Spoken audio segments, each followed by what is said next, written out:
You know something bad is about to go down when a man approaches a courthouse wearing a gas mask. That's exactly what happened on the morning of April 14th, 2025, at the Woburn District Court in Massachusetts.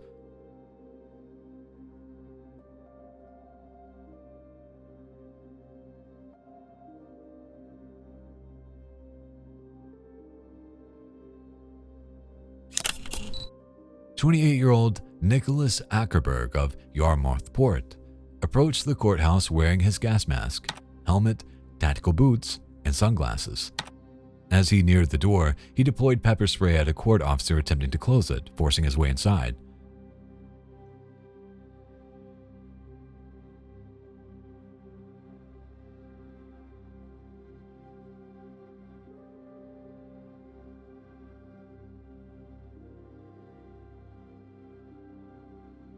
Once inside, Ackerberg continued his assault, spraying pepper spray at multiple court officers, a police officer, and an assistant district attorney. He also physically attacked several individuals, punching and shoving them as he moved his way through the lobby. The chaos prompted an immediate evacuation.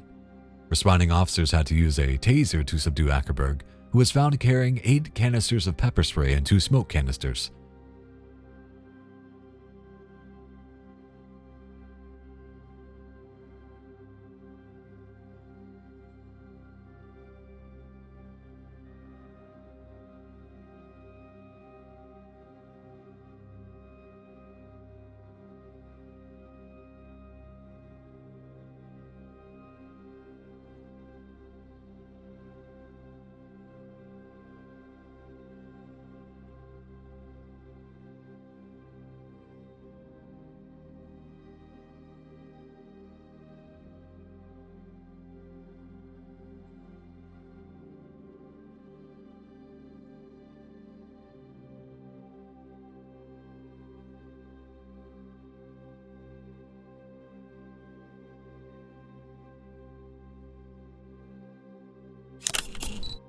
For his crazy stunt, Ackerberg faces multiple charges, including 6 counts of assault and battery with a dangerous weapon, assault, disrupting a court proceeding, and making a bomb threat. He was ordered to be held without bail and is undergoing a competency evaluation.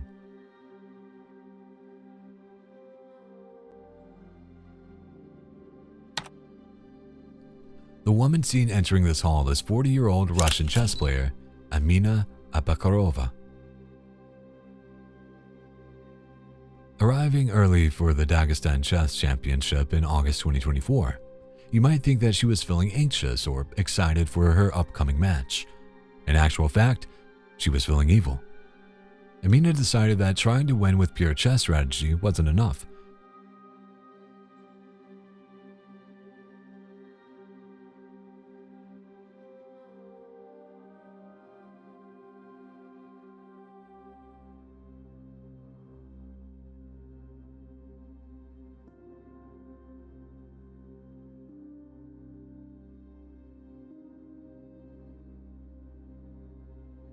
Instead, she poisoned her rival by smearing mercury on her chess pieces. That stuff can seriously mess you up. Mercury, not chess. The evil plan worked, as the rival player started feeling dizzy and nauseous during the game, which led to her receiving medical treatment. Thankfully, the player survived, and after officials reviewed the tapes, the poison plot was discovered.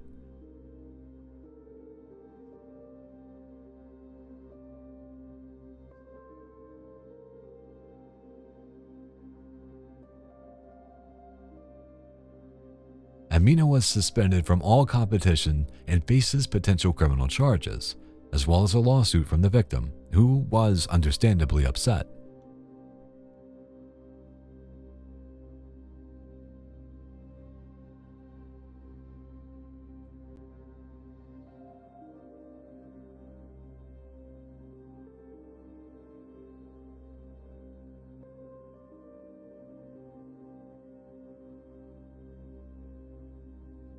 The footage is unsettling, even if you know exactly what's happening. The man in this video is pacing around nervously, as if there's something very important on his mind. However, after several seconds, you notice it: a little girl behind the fence. The 35-year-old man in this video is a laborer from Northeast India, and he is in the process of kidnapping this 5-year-old girl from her mother's place of work.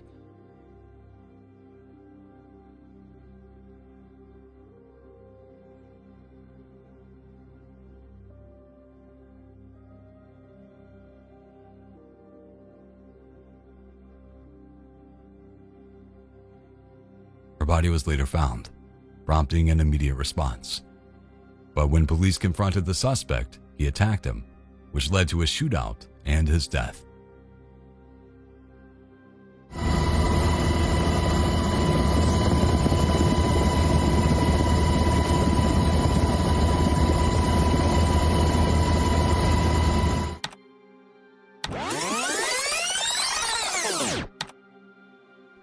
This video from Astoria, Oregon, looks like just another boat owner in trouble. However, the real-life story is much weirder than that. The person driving this boat is a Canadian national who had recently stolen the vessel from a nearby marina. The Coast Guard arrived just in time to watch the boat capsize, but were thankfully able to rescue the thief before he went down with the ship.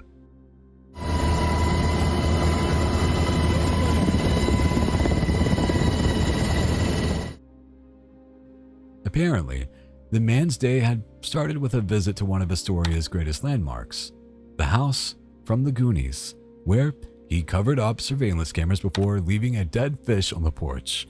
Pretty weird start to what ended up being a very weird day.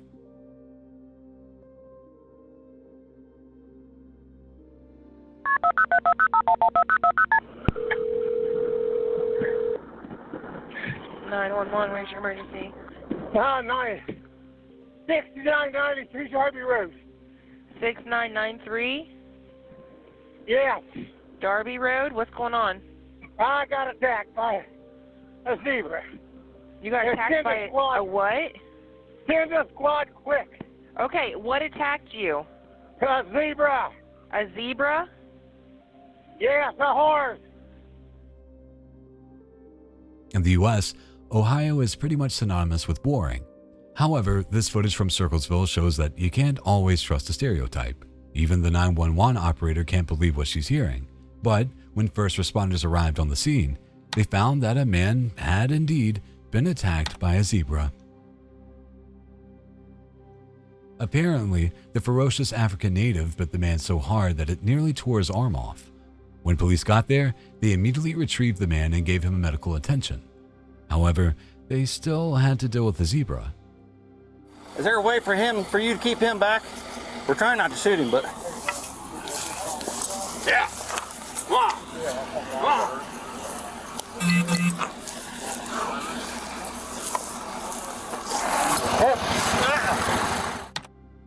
The dangerous animal eventually had to be put down when it couldn't be safely wrangled. On the positive side, the man's arm was able to be reattached.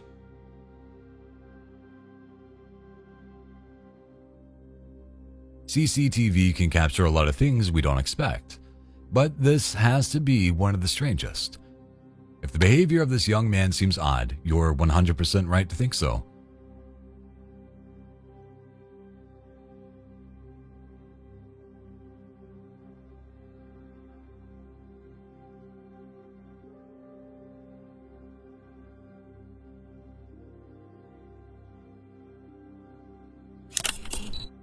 This man's name is Paul Thiessen, and this video clearly shows him analyzing various entry points at Sydney High School in New South Wales.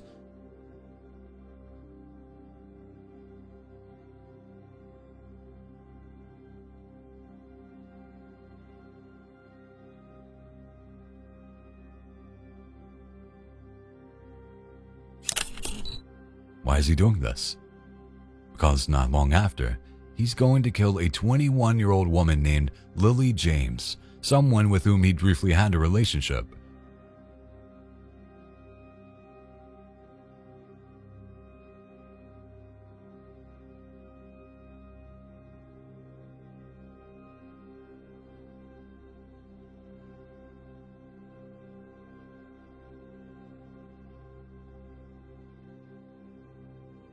Other footage from a local store shows Thiessen buying a hammer and duct tape, both of which would be used in the brutal murder.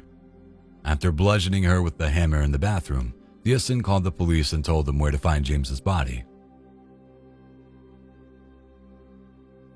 There's a bathroom on the right-hand side where there is a body.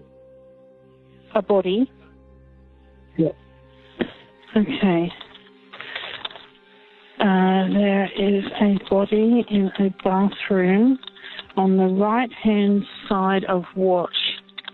When you go into the sports area, which is when you enter the school through reception on the left, and the bathrooms then on the right in the sports area. It's the first door in the right. And so it's inside? Yeah, so you have to go through reception to the left. When were you there? Don't remember. Sorry? I don't remember.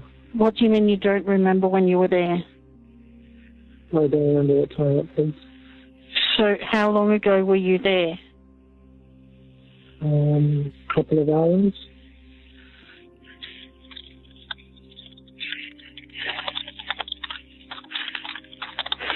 Is it male or female? Female. Sorry? Female. Female? Do you know who it is? No.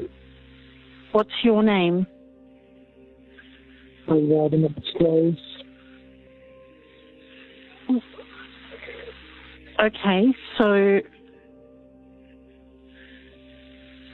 are you in a house or on the street? Neither. I think someone should just go in there before people arrive in the morning.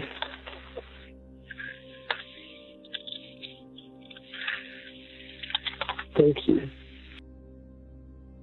He was completely calm at all stages of the preparation and murder. He later took his own life.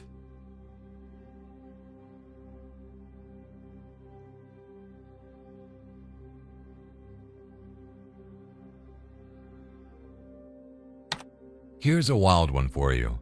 When you're high on drugs, you can survive things like this. What you can't survive is justice.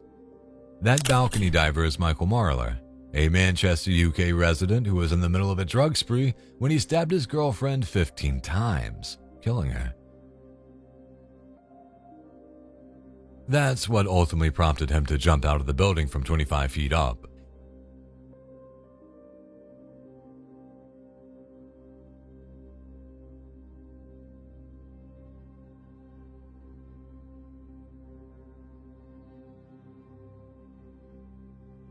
He then tries to steal the vehicle before shedding his clothes and attacking another random driver. He later said that he wouldn't hurt a spider if it weren't for the drugs. Well, now he can think about all of that during his life sentence. It's 2016, and a group of people are hanging outside a local store, not knowing that they're about to be caught in the crossfire of a cartel assassination attempt.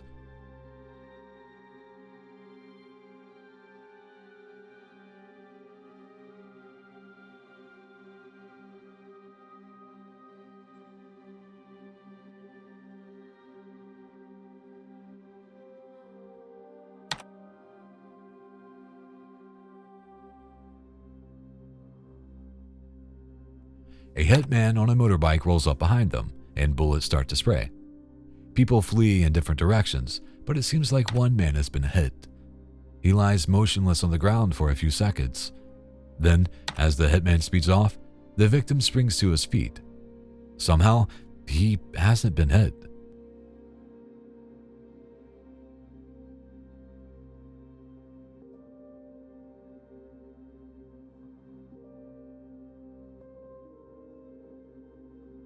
He then gets on his own motorbike and leaves the sandals behind and heads in the same direction as the hitman. Is he out for revenge or just lucky to be alive?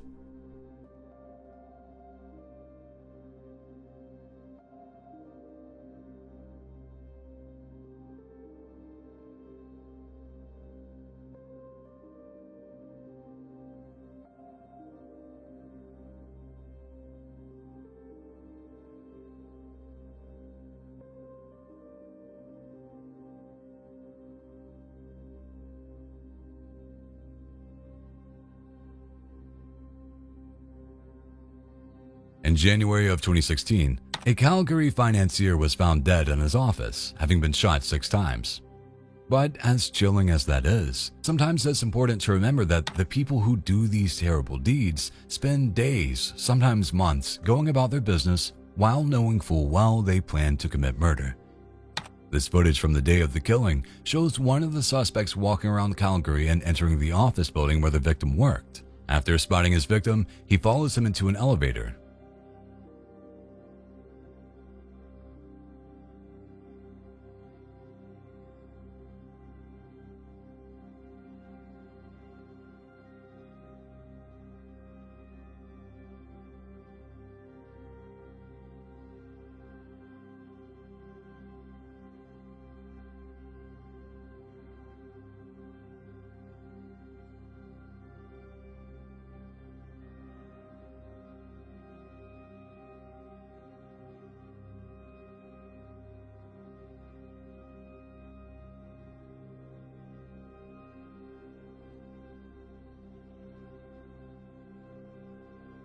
Not long after, you can see him hastily leaving the building once again.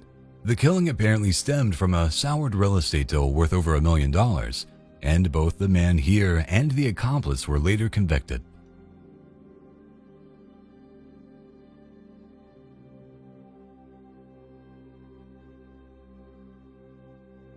Hey, look, it's Cassie. Hey, look, I don't know. Hello, Cassie.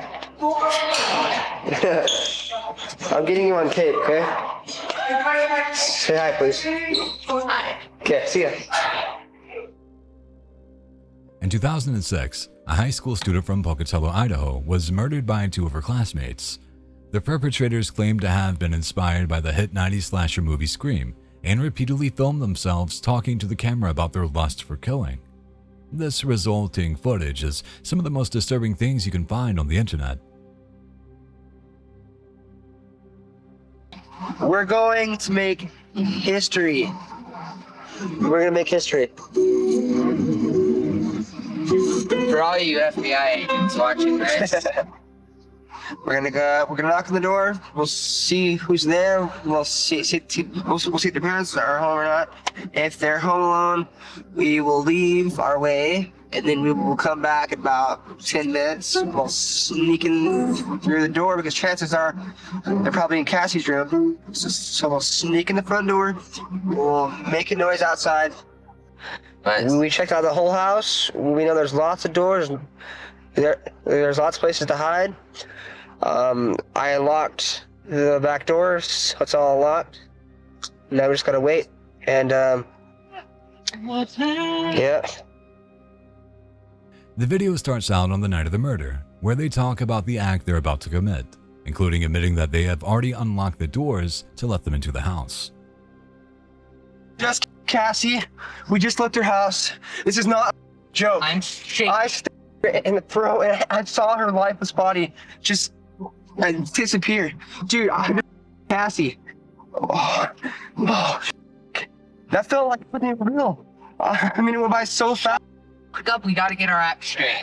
It's okay. Okay, let's buy movie tickets now. Okay. Come on. Goodbye. No. Goodbye. The video then cuts to them driving away from the scene after killing their classmate, Cassie Jo Stoddart. The rest of the footage is a mix of them planning the crime, stalking their victims, and seemingly innocuous images from their school and home lives. It's evident from the beginning that the two had plans to be famous serial killers. They were later found guilty of murdering Cassie and sentenced to life in prison. Show me your faces! There has been a very unfortunate rise in certain groups across the US. You know the ones. They typically hide their faces and carry flags from 1940s Germany. This footage from Nashville, Tennessee, shows a group of these men marching down a public street, only to be harangued and yelled at by passersby. All of you! Cowards! Cowards! Cowards! Cowards! Cowards! The man doing the filming is pretty accurate at pointing out that the men are acting in a very cowardly manner. After all, if you're proud of what you're marching for, why not show your face?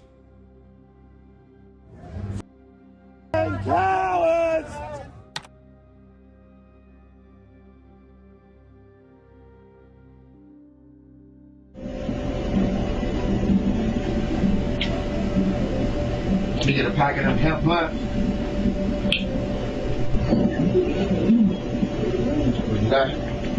A packet of hemp blunt. And let me get a big light.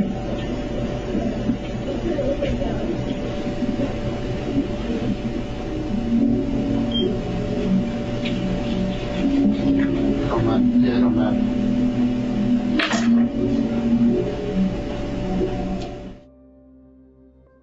It's late, quiet, just another night at a gas station in Michigan. And this guy in his 40s grabs some drinks, heads to the counter like it's business as usual. He's chill, asking for tobacco products, nothing out of the ordinary. Then from the aisle, a second dude appears, rocking gray jeans and a black jacket with his hood up, which warns he's about to do something regrettable. Let me get a bag, sir.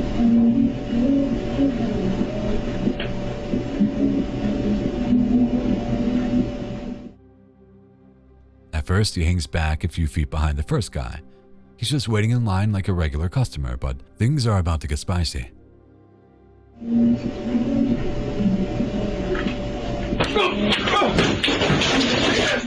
Out of nowhere, he pounces. He grabs the first guy by his jacket and pulls a knife like he's trying to reenact a scene from John Wick. Only he's forgotten he's not the main character.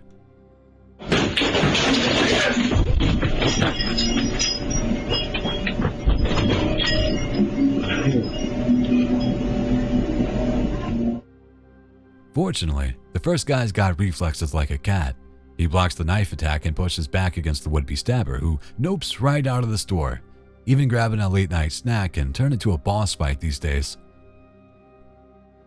Yeah, that nigga just tried to stab me. I don't know who the that is. Yeah. Where did you at? Huh? He starving, huh? Yeah, I'm good.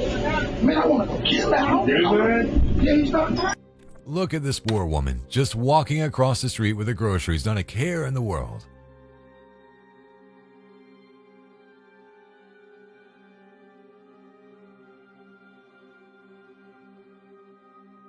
Then, some jerk comes up behind her and steals her phone, throwing her to the ground as he does so.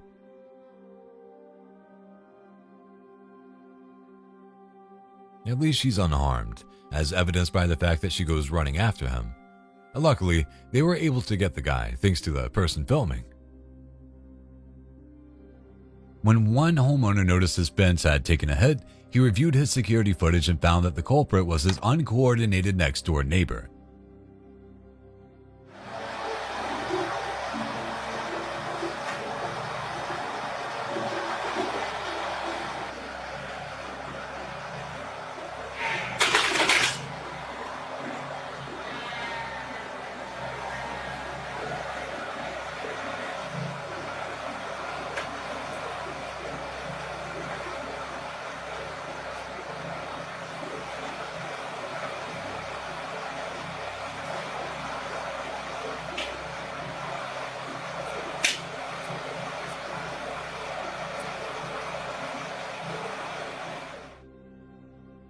The neighbor clearly hasn't got the hang of his lawnmower yet, as days later, the camera caught him destroying his own fence too.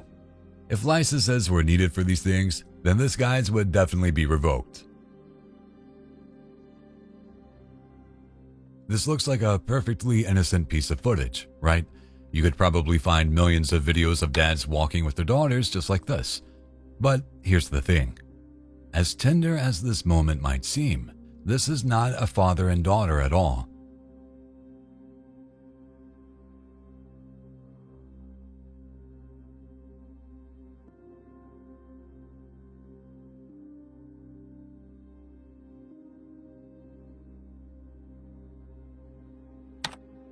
The girl is a 6-year-old named Noon, and the man is a complete stranger. Apparently, he found her asleep in her father's truck and lured her away.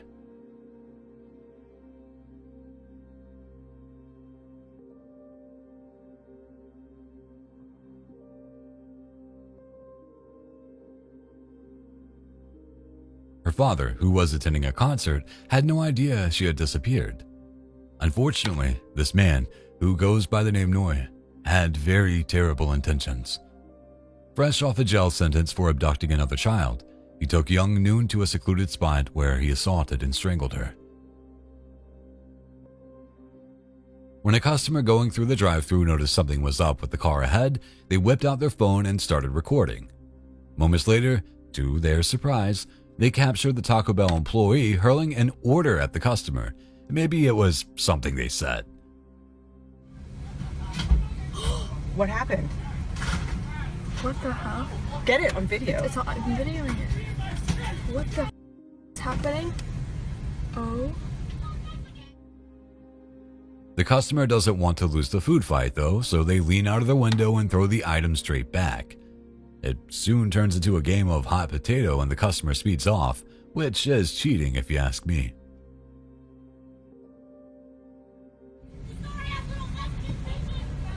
Okay, don't get our food. Let's just keep driving. Keep driving. Do you believe in ghosts? One night in 2014, something spooky happened at the quiet Elacoya Country Store in Guilford, New Hampshire.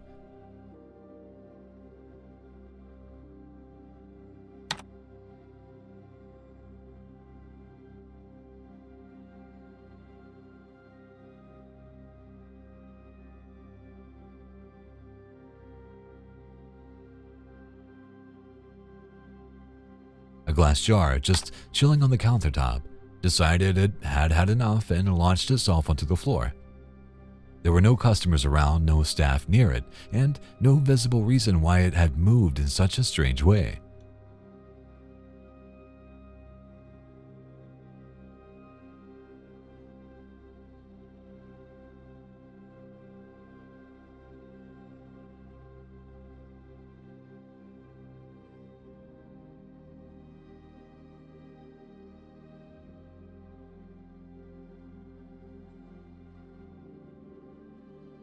The owner was stunned when they checked the CCTV, and the footage quickly went viral.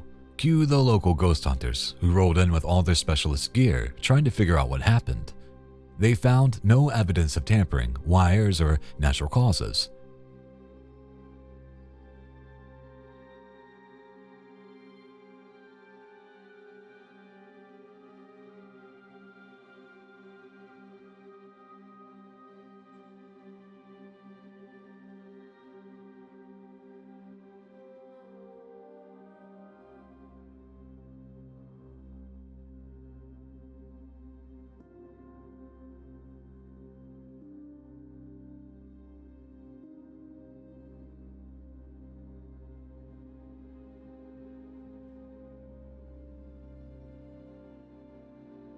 To this day, no one's explained it. Maybe it was a ghost. Maybe it was an air current with a god complex. Or maybe that jar was just tired of capitalism. Either way, it made for one hell of a mystery and a legendary clip that I kinda regret watching.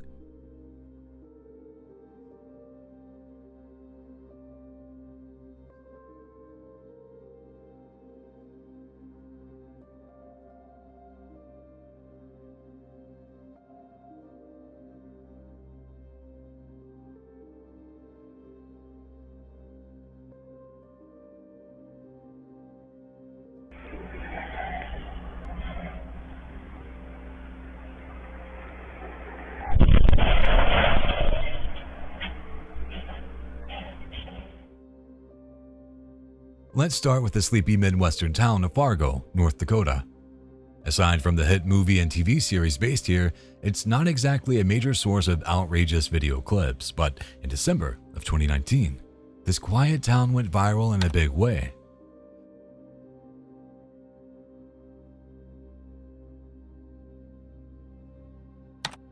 The best part of this is watching the third vehicle drive by just as the entire garage explodes.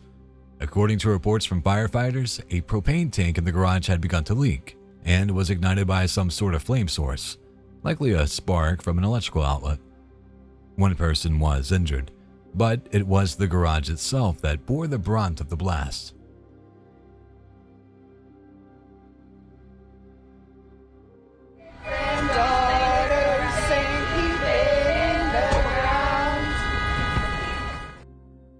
There's a growing trend of protesters blocking the road in order to have their messages heard. However, this guy is having none of it.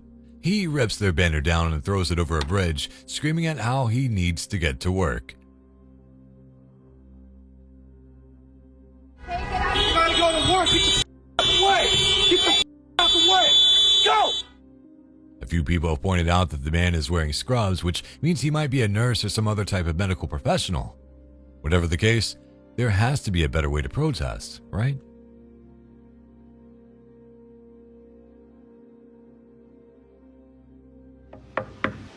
Hi there. Sorry to bother you. I live just above you, and the bass is just a little bit loud in the floor. I can hear the music. Okay. Thanks so much. Okay. Appreciate it. A man decided to confront his noisy downstairs neighbor late at night when their music was too loud. At first, the woman seemed understanding, and that should have been the end of the matter. But 13 minutes, and possibly a few drinks later, the neighbor knocks on the man's door to express her own frustrations, as well as some racist remarks. Don't you ever come to my door again, ever. You're thumping every night in there, and you're doing everything. No, I'm not. I'm in bed. Yeah, no. Don't you ever come to my door I know again. you heard me banging on the hour ago. Stay away from my door! You're drunk, thumping. lady. You're drunk. Just a little No, I like wasn't. this. I'm in bed, lady. I'm in bed. I'm asleep. You I'm are? in bed. Oh, you look after you're in your bed. Lady, I'm in bed. Goddamn piece of... You're crazy. God, no, I'm crazy. You're the crazy one. Yeah. You go back to your own country, you... I was born and raised here, you racist piece of... At least he tried reasoning with her. Keep driving. On July 17th, 2022, a woman and a young girl pulled up at a Taco Bell in Dallas, thinking they were just going to get some tacos and mild disappointment. Instead, they were almost turned into a human ramen. According to a lawsuit filed in July of the same year, the customers had gone through the drive-thru 3 times because their order kept coming out wrong. That's always grounds for emotional damage. But after showing their receipt and asking for the missing food, the staff apparently refused to fix it, and one employee even threatened to fight them, which is definitely not in the Taco Bell training manual. An employee had let the customers into the restaurant and locked the door behind them. They discussed the issue for 10 minutes, and then the manager, who hadn't been involved up to that point, appeared from the back like a raid boss and dumped a bucket of boiling water on them, allegedly. The 2 customers tried to escape, but the door was locked.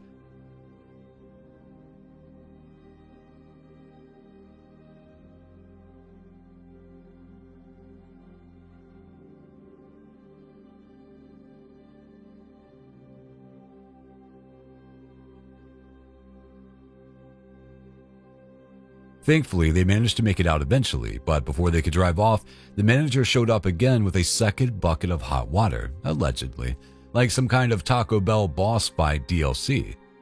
The woman and girl supposedly ended up in the ER with serious burns.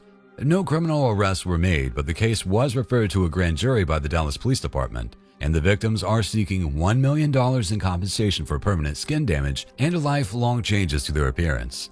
The lawsuit describes them feeling as if they were burning from the inside out, which honestly sounds like a pretty accurate review of eating Taco Bell at 2 a.m., but in this case, it's horrifyingly real.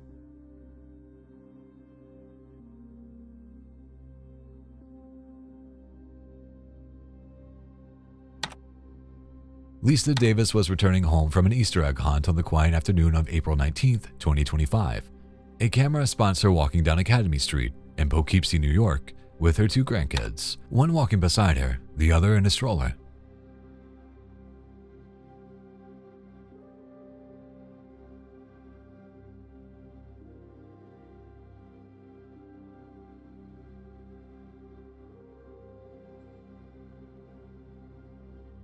Then, out of nowhere, the sidewalk erupts beneath them.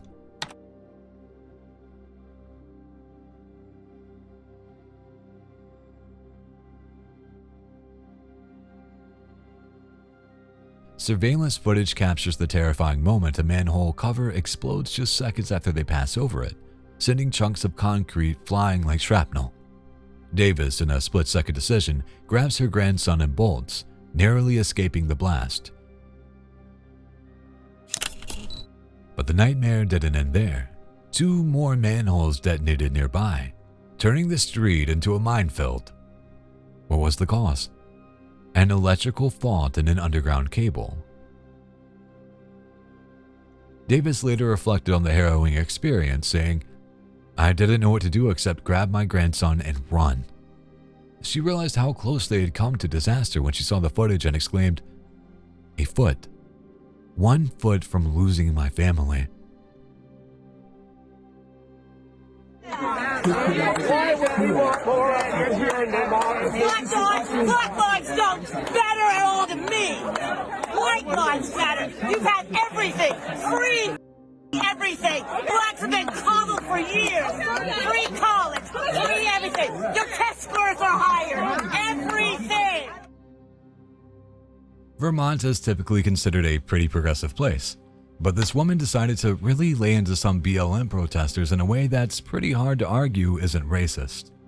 It's one thing to disagree with a movement's tactics or message, but to straight up say that Black lives don't matter to you while spewing lies about people getting free stuff is pretty deplorable. Free college. Free everything. It's still not enough and never will be. Never will be. So you're saying you're a white supremacist? That's what I'm hearing. Sorry, what's Black lives don't matter to me. As you can expect, she was eventually identified. No word on how her employer felt about her little tirade. Can I get your name, please? Nice to meet you, Karen. Stop letting your dog your lawn. Clean up your dog poop. Excuse me, ma'am. Hey, you, clean up your dog poop. Stop letting your dog poop on my lawn. Disgusting. Look at it. I have children here. Instead of pulling a gun or threatening his nuisance of a neighbor, one man used a megaphone to publicly shame her when she kept letting her dog poop on his lawn. Catching her in the act, a siren goes off and the man exits his home in his pajamas to give her a loud piece of his mind. That's your dog. Please pick it up. This will be every day. I will watch you every day.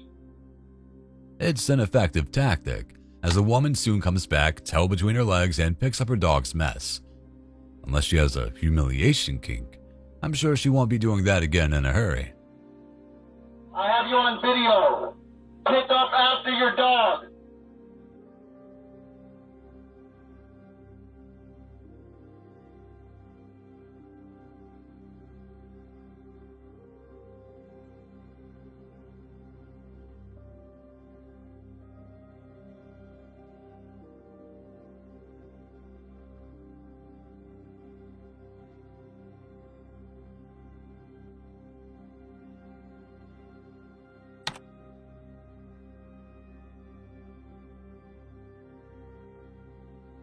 This heartbreaking footage from Florida shows a mother committing one of the most terrible and heartless crimes in recent history.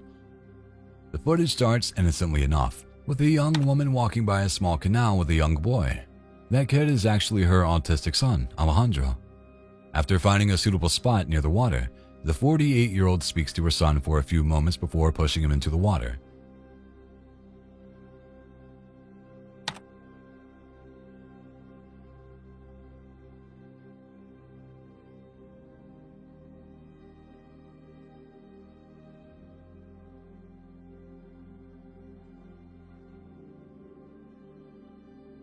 As the boy sinks to the bottom, she goes running to find help. However, it's too late. She would later claim that it was an accident until this footage surfaced.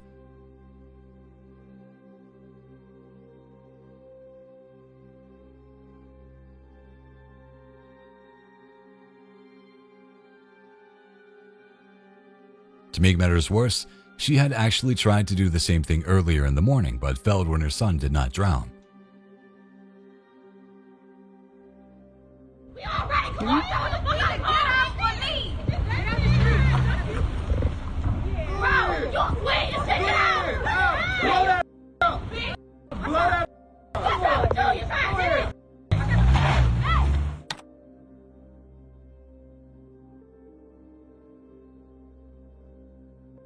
On March 31st, 2021, at 10:23 p.m., police were called to a Taco Bell in Charles County, Maryland, because an angry woman took the meaning of drive-thru too literally. According to reports, a group of women pulled up to the actual drive-thru and started beefing with the employee. One woman then hopped out of the car and punched the employee through the window.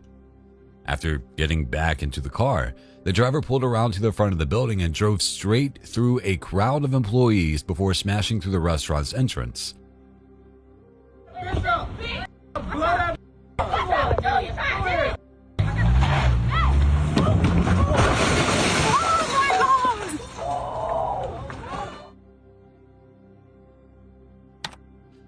The driver then reversed out and fled. 2 people were treated on scene, and 1 person was taken to the hospital. Fortunately, their injuries were not life-threatening. Cops found the car nearby and later arrested 26-year-old Tanisha Renee Williams and 28-year-old Diamond Shanae Johnson. Williams, the driver, pled guilty to 1 count of first-degree assault, 4 counts of second-degree assault, and 1 count of malicious destruction of property. She was sentenced to almost 41 years in prison, although most of the sentence was suspended, so she only had to spend 18 months in jail and 2 years on home detention.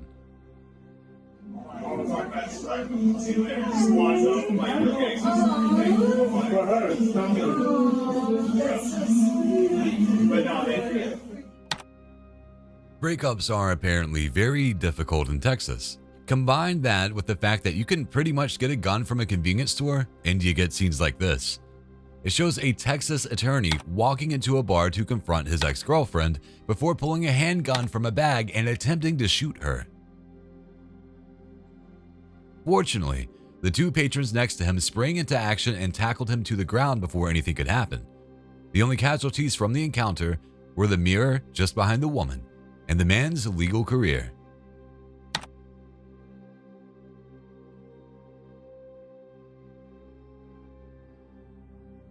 Here's a nice, helpful man, offering to help an elderly woman as she navigates a heavy door.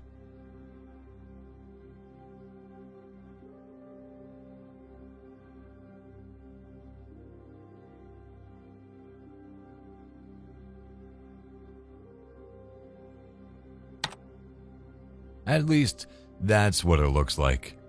If you watch a bit more closely, you can see that this guy is actually picking the poor old woman's pocket.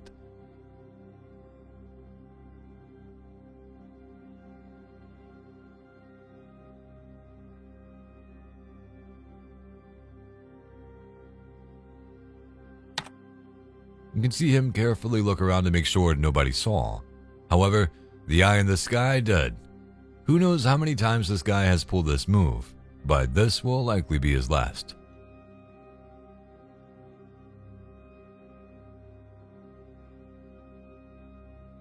I'm calling the police right now. No! No! I need at 207 bank. Get the out of here! Somebody's attacking me! Hey, keep away from the fence! Hey! Hey! What's around here? Fence! I'm calling the police! Why? It's important to have boundaries. But what do you do when these boundaries are attacked by a crazy guy wielding a sledgehammer? This homeowner tries his best to stop the attack, putting himself in harm's way as his neighbor swings a sledgehammer just inches from his face. The homeowner rightfully calls the police and attempts to block the demolition, but the guy with the hammer still manages to get a few more swings in. Hello? Hello? That's his fence, dude! I got a person trying to take down my fence without permission! At 207 Bank Street! Yeah, he's trying to break my fence! He has no... You didn't pay nothing for that fence! You didn't pay nothing! You can't take it down! I need help! Let's hope the police arrived before anyone got seriously hurt. World Star, this motherfucker literally just told me, no, you need to leave. You too. This just told me that he can't give me no water. He told me he can't give me no water. I have to buy something first. I'm not about to buy nothing. Even though I got the money, I'm not about to buy just to get a cup of water. The man filming this footage was unhappy that the staff at Taco Bell wouldn't give him some water, despite admitting that he didn't plan on buying anything at the restaurant.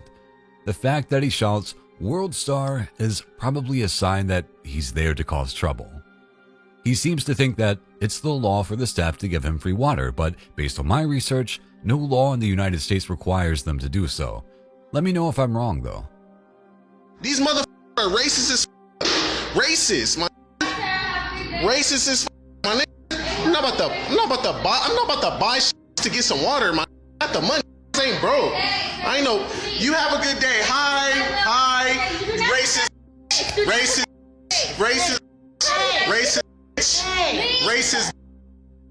Do what you gotta do. You gonna get fired on too. Y'all see, hey corporate, y'all see, one of your employees just threatened me.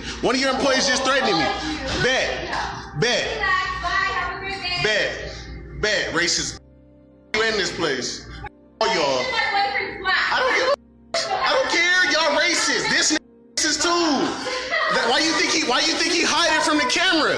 Why you think he hiding from the camera? Because he don't want to give me. That's not law. Like, you have to give me something to drink. It's 100-degree weather. It's 100. Of course, he starts claiming he's a victim of racism and says the employees will lose their jobs, although he seems a little confused about which restaurant he's actually at. Let's go, turn up. I know I'm cute. You fat. You're fat. You talking about somebody ain't cute and you fat. You're fat as fuck. Like, what? You work at McDonald's. Like, what? You work at Taco Bell, whichever one it is. You work at a fast food place. Do what you gotta do, and I guarantee I'm gonna hop over that counter and fire on you.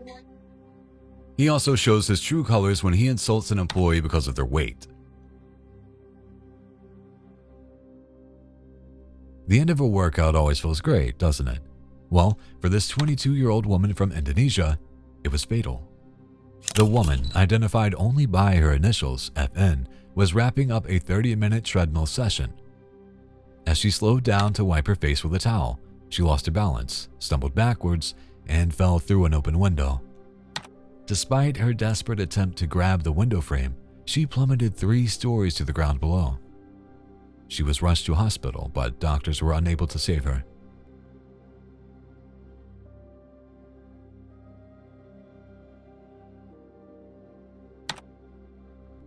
The incident happened at a gym in Pontianak, Indonesia, in June 2024. The gym's setup was alarmingly unsafe. The treadmill was placed dangerously close to a low window, and although there were warning stickers advising against opening the windows, one was reportedly damaged. Following the tragedy, the gym was closed for 3 days, and authorities launched an investigation into potential negligence.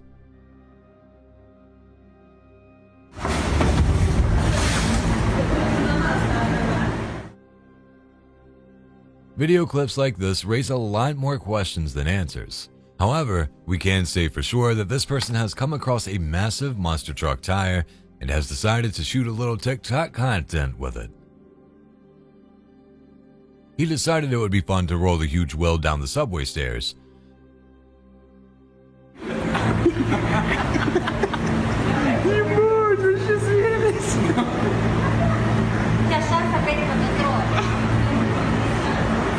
Yeah, brat, excuse me.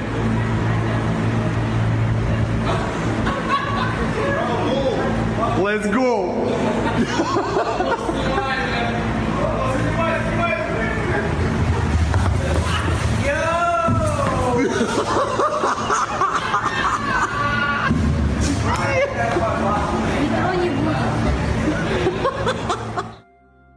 Though it was nice of him and his friends to ask people to get out of the way, he loses control of the tire and drops it onto the subway tracks. We don't know how this ends, but if he doesn't get it off soon, he could be responsible for hundreds of injuries. You're going to try to get the tire out? One by one. Get the tire out. I think we're possible. I think it's possible, man. Are we strong enough? You're crazy. He can throw his trash. He cannot. Onto my yard. He cannot. He's No, done it he for cannot. 7 years. Nope. We're hiding the sign. Your wife already stepped on my plant and broke it, so we put the fence up. because this easement is for beach access only, not for Bob to throw his thing. That's my property. That is my property. That is my property. Stay off of it. That's my property. Not your property. That is my property up to the line. No, he cannot. Onto my property. No, he cannot. You need to put my fence back. In another dispute over property lines, Karen and Ken got into a heated discussion over the placement of the plant and the fence that surrounded it. The uploader of the video explains that they had put up a fence to protect the plant, which had previously been trampled by the neighbor. The neighbors then allegedly tore down the fence and threw it back into the homeowner's direction. You do not know nothing. Your mommy does. Not you. I've already checked with the title company. You're not even on the house. Neither is your sister. That's not your property. My name is on the house, so shut up. That's my property. And if it's my mom's property, she doesn't want... Like you did. Well, I will win. The main issue is that there's a path between the properties leading down to the beach, and while one party claims the fence was blocking it, the other claims it wasn't because it was still on their property. Judging by the sign in the background, this war of the pathway has been raging for some time, but the way they're handling it makes them both losers in my opinion. Let's just wait on that about a week, okay? Yeah. Shall we? Yeah. Because you are trespassing. That's my property. On my property. Have a nice day. Unlike many other videos we've seen so far, this one is far from innocent when taken at face value. It shows a gang attack that occurred in 2020 in Calgary, Alberta's Beltline neighborhood.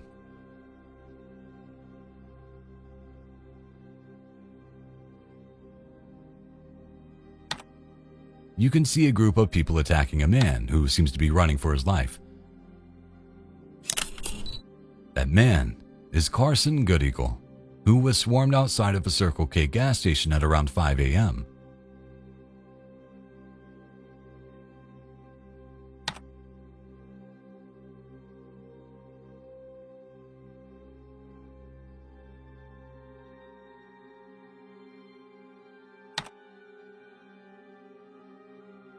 During the attack, Goodeagle was stabbed at least 3 times, which led to his death.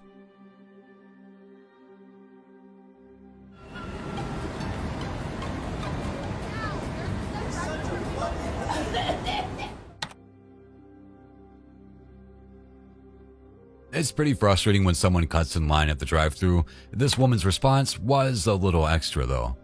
She gets out of her car and approaches the black SUV. Then she coughs in the face of the driver and spits at them.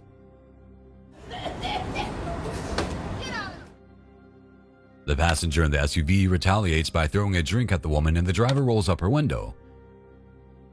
Way to act civilized, guys.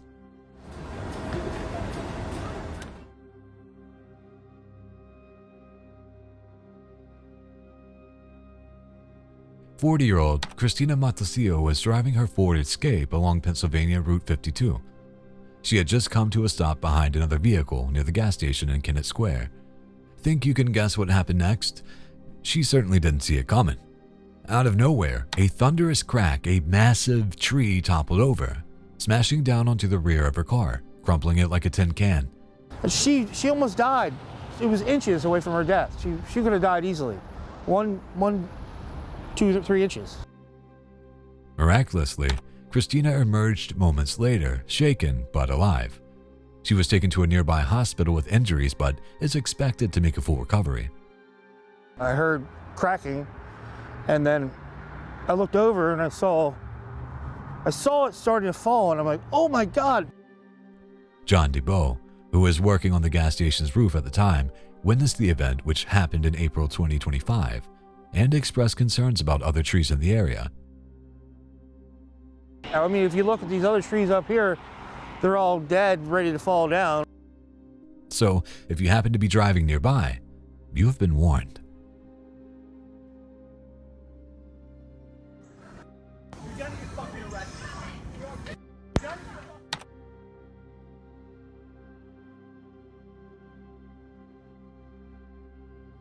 Contrary to popular belief, Hawaii is not all sunshine and surfing. Like most places in the open Pacific, the small island chain is essentially one big active volcano. This scene took place during a volcanic eruption at Lalante Estates. A neighbor had gone over to check on a nearby home, which was being threatened by lava from a nearby eruption. When he arrived, the owner of the house, John Hubbard, pulled a gun on him and even fired it twice over his head.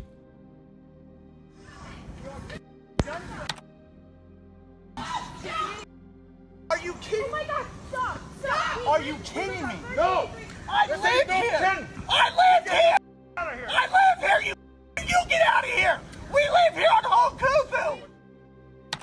He was later arrested and charged with first-degree terroristic threatening, which landed him in jail for almost 2 years. Dude, are you kidding me? You're moving because it's illegal at this hour. Please record your moving furniture. Record your man. Record your man moving furniture. Hang on, I'm gonna get my camera to record you in your robe. Good. Yeah, okay. Go ahead. But you've been screaming since what time? Have you? You just moved in. You're the one screaming right now. You just moved in. Why are there so many people out there who just lose their minds at the mere suggestion that someone might not be following the rules just right? These poor people are just moving into their new house, and she comes out to yell at them and tell them that she's going to film them for breaking the rules. Yeah, you're the one that had the police. Making a scene, dude. I'm gonna find out where you work and you're gonna lose your job for saying that. I get paid by the government. You can't say that word. Really? Dude, honey? Oh my God. Do you think because you're not brown, you're not... What the f wrong with you? Waking me up at 4? No, I'm sorry, 3:30? She ends up dropping the N-word on them, which, to their credit, they don't really react to. Obviously, the noise that they were making wasn't the problem. This woman just wanted to go off on a racist tirade. I hope she did end up losing her job because that was disgusting. Hang on, I got a phone too, baby. I'm using to call the cops. Good, call him. Are you getting in your car drunk, bro? Or are you just high on meth? High on meth? That's you. You're the one with no teeth.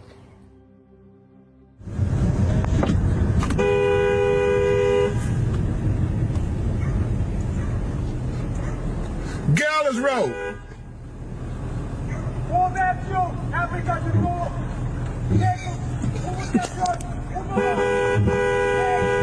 Go back. Take your people. Go back to PCCI. PCCI, go back to. Go back to Africa. An African-American man was driving home when he was stopped at the edge of his neighborhood by an Asian man standing in the middle of the road.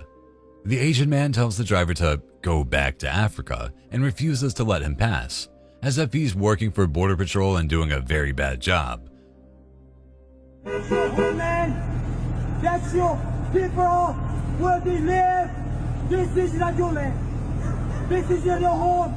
Africa is your home. Africa is your home. Get out the road. You go back to Africa. Somebody gonna run over if you don't stay out this road bothering people. Yeah, you go back to Africa, man. Take your battle. Take a battle. Considering this clip was taken in America, the land of the free, the level of irony here is shocking. But the whole situation is probably summed up best by the driver himself. This guy is crazy.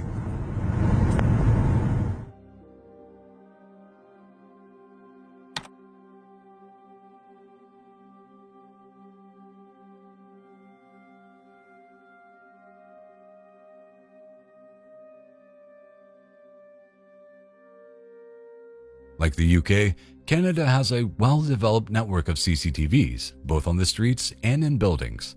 As a result, police can often find exactly what they're looking for after an incident takes place. This footage, however, actually comes to us from a prison, of all places. It starts off innocently enough. A guard is patrolling the room where an inmate stands at a nearby table. Minutes later, prisoners start to file out into the common room.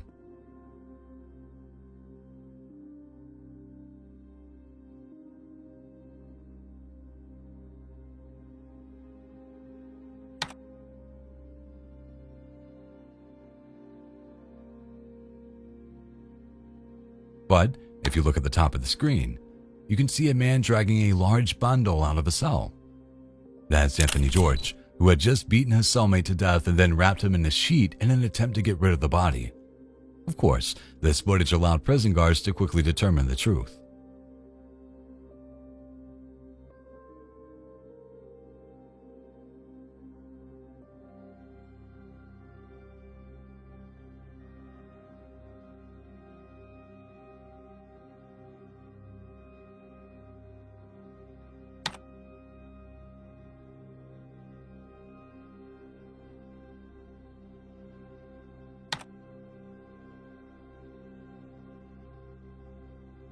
On January 21st, 2018, in Cottonwood, Arizona, a Taco Bell became the stage for a chaotic attempted robbery.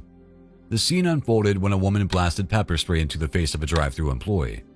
Hot on her heels, a man then crawled through the drive-thru window brandishing a handgun. The employee, showing commendable bravery, managed to land a blow on the intruder's head. In retaliation, the suspect pistol-whipped the worker twice, resulting in serious injuries.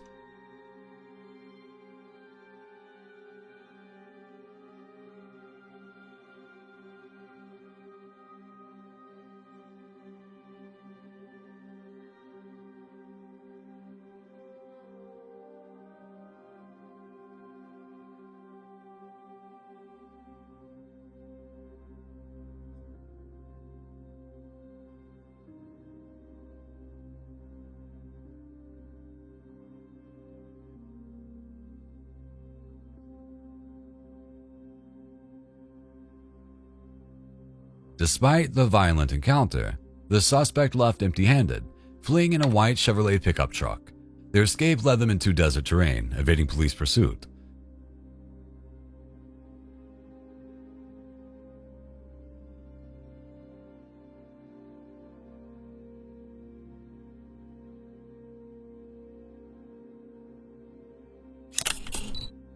The suspects were later identified as 36-year-old Tia Stevens and 18-year-old Zion Elias Plotnikov.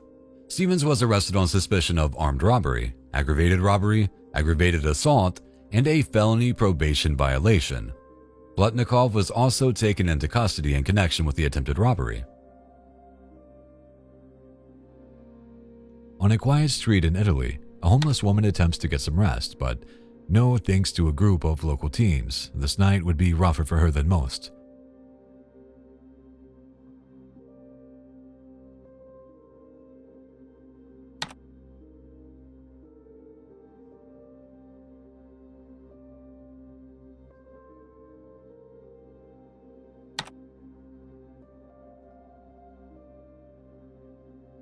With a firework in hand, the young hoodlums creep into view and aim it towards the woman.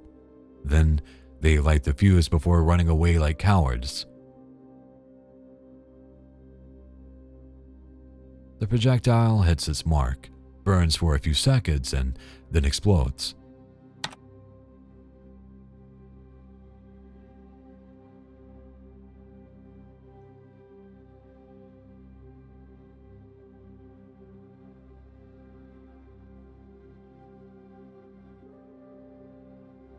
Thankfully, according to the uploader of the footage, the woman was not injured, partially due to a combination of heavy clothes and sheets that protected her.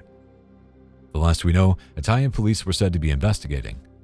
Hopefully, the teens face justice for their actions, and "it's just a prank, bro" is not a valid excuse.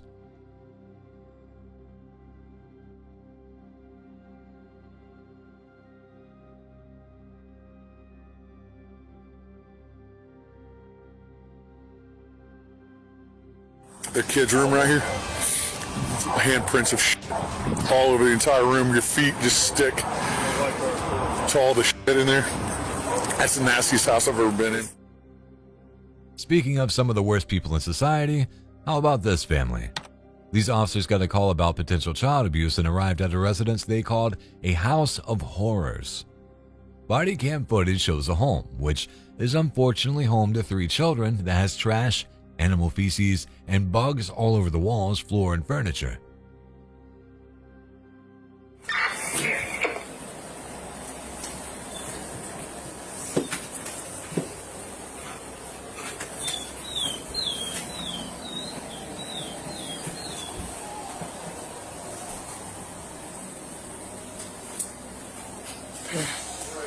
Yeah. Can you go ahead? Go ahead and put your hands on your back for me.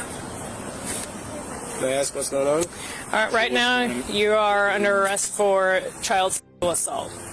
Okay, we're not going to talk about it while we're here. We'll talk about it back at the police department, okay? Apparently, one of the adults was accused of sexual assault as well, which he later admitted to. Alright, there's the part door was like this when you move, not the junk one over there.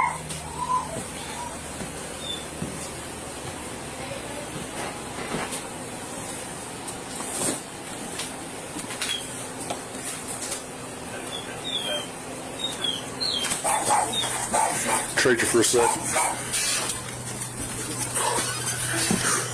Ooh.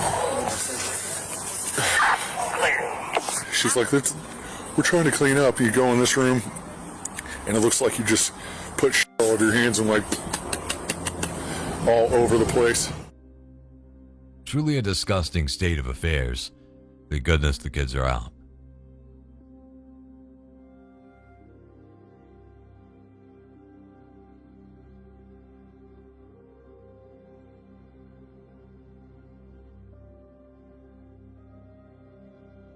Another pooch, another problem. Kind of. In Louisiana, a young boy named Josh got caught on camera committing a wholesome trespass. Every now and then, this cheeky chap would roll up on his bike, sprint into neighbor Holly Mallett's garage, and give her dog Duchess some belly rubs and good vibes before speeding away.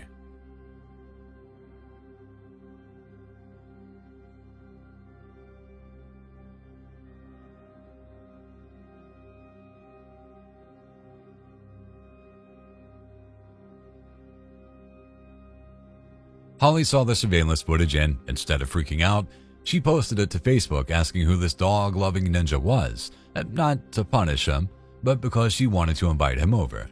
She said Duchess lives for those surprise visits, and Josh is basically her emotional support human at this point. Eventually, the internet did its thing, and Josh's mom chimed in, saying he's obsessed with Duchess but had no idea he was doing undercover pet missions. Apparently, Josh now has a standing invitation to hang with Duchess anytime he wants. No more stealth missions required.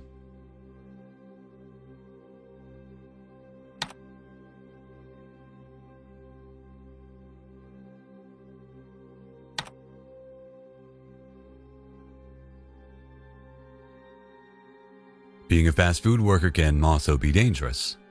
On July 13th, 2017, a Taco Bell in Omaha, Nebraska was the target of an armed robbery involving two suspects.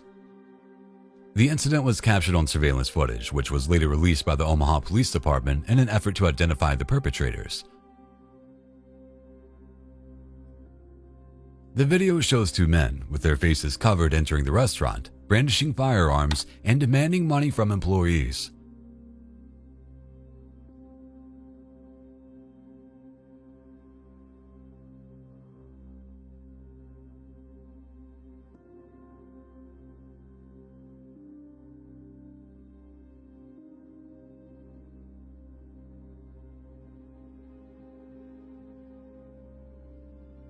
One of the men seems to have slippery fingers, though, as he keeps dropping his gun.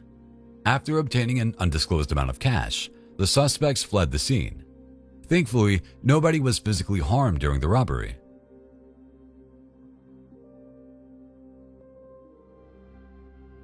A boring shift at this pizza shop in Liverpool, England is about to get lit. As the workers stand around with nothing to do, a man enters the store out of view of the camera.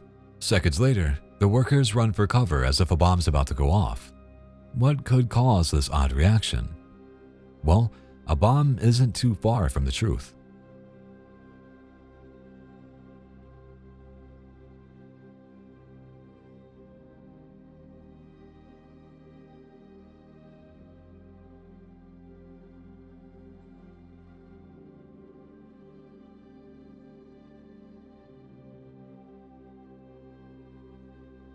A second angle shows a man dressed in jeans and a black hoodie throwing a lit box of fireworks into the store before closing the door and running away.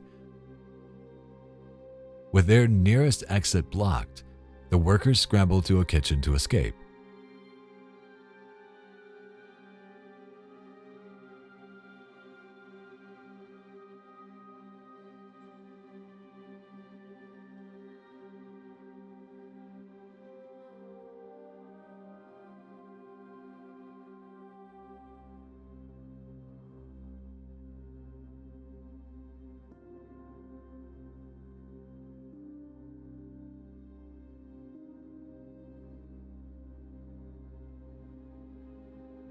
The damage was extensive, but luckily no one was injured.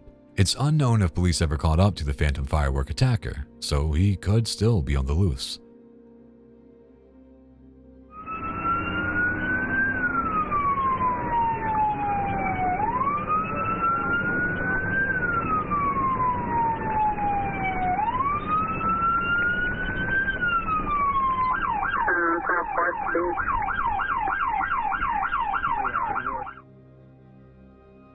This tragic tale comes to us from Ames, Iowa, where a disagreement between a father and son ended up turning deadly. Dashcam footage shows police pulling up behind a truck pulling a trailer. The truck had just been reportedly stolen by a man named James Comstock, who refused to take his 19-year-old son to buy cigarettes. When the young man, Tyler, got fed up with his refusal and took the truck without asking, the father called it in as stolen.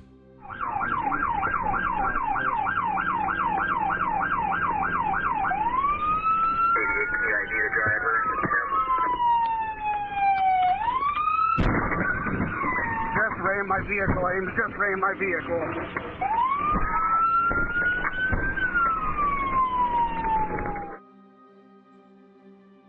Though he was clearly trying to teach his son a lesson, the young man failed to stop when spotted by the police. For several seconds, he leads the pursuing cops on a chase. Then he makes his biggest mistake. He backs into the officer's car. This is considered attempted murder, and it means that he won't be getting out of this easily.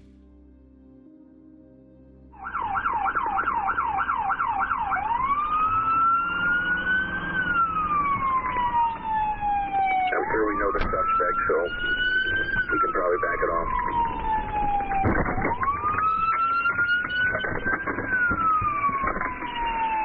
Get some good containment.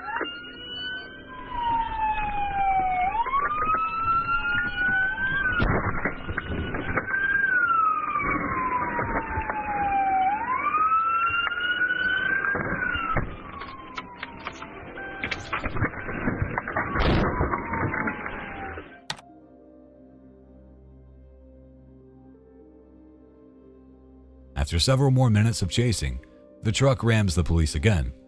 After finally cornering him, they end up opening fire into the vehicle, killing Tyler. Hey, 78, we got shots fired. He's trying to ram us again. Shots fired.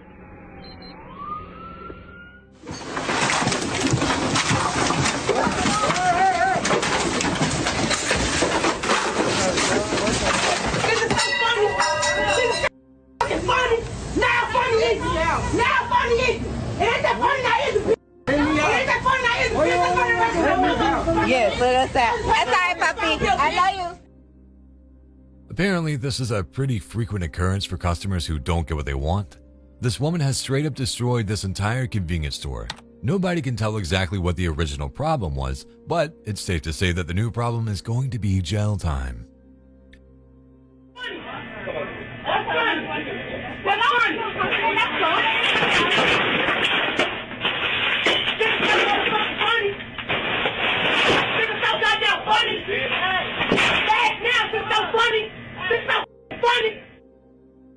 The problem here is emotional regulation. This is essentially a tantrum, and you can bet she's going to regret all of it when she calms down. I just felt bad for whoever had to clean all that up.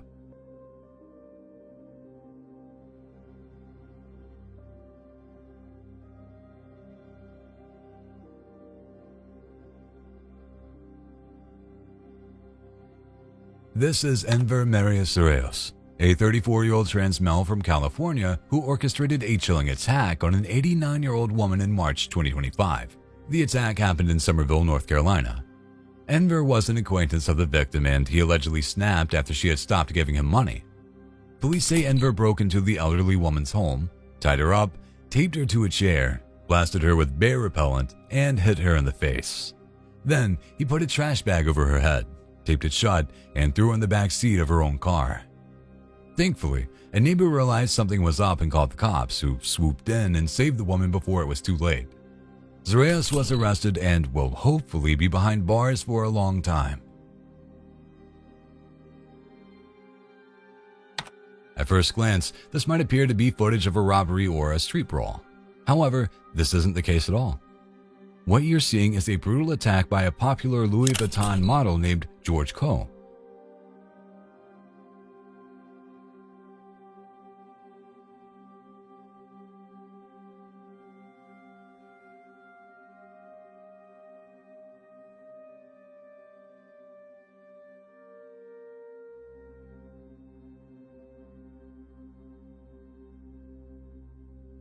Additional footage shows the attacker and his partners hiding out in a nearby alleyway, waiting for the victim to arrive.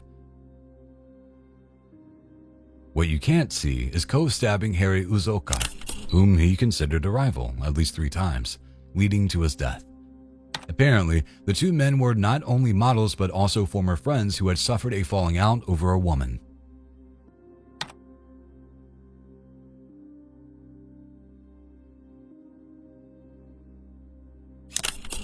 All 3 men were later convicted for their part in the crime. Why would you come down here and do that without? Cause I violate you too. You ain't gonna violate nobody. You'll get violated. You talking about? Getting fired from your job is bad enough, but making sure you never get hired again is just doubling down on your misery. Still, this employee went all in and decided to trash the kitchen immediately after receiving her final paycheck. Good luck getting a good reference for your new job, and they'll probably want some of your paycheck back for all that food you just wasted.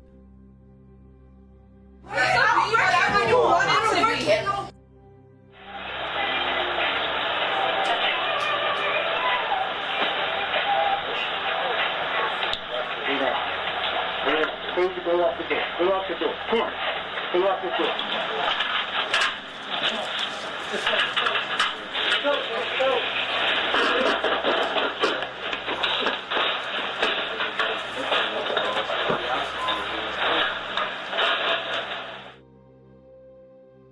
This footage from Paterson, New Jersey shows just how embarrassing things can get when you attempt to rob the wrong store.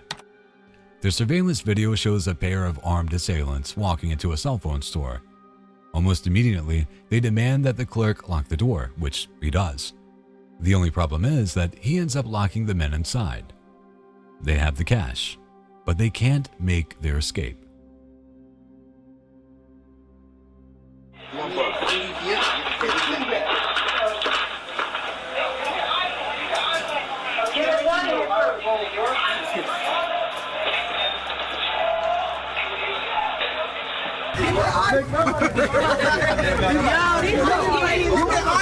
He got the key. Give me the phone. I can't get you out of here. Huh? No, she know him. Oh! What's it? What's that? Oh, what's it?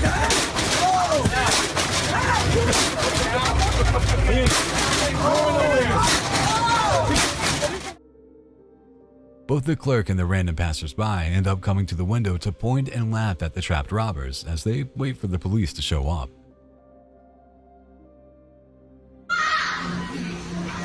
I'll beat you up and I'll leave. Oh, what's that? What's next?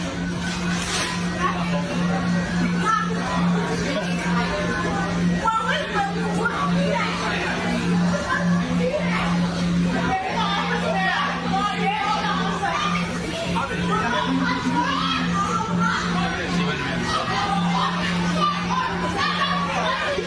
You guys all shooting, right?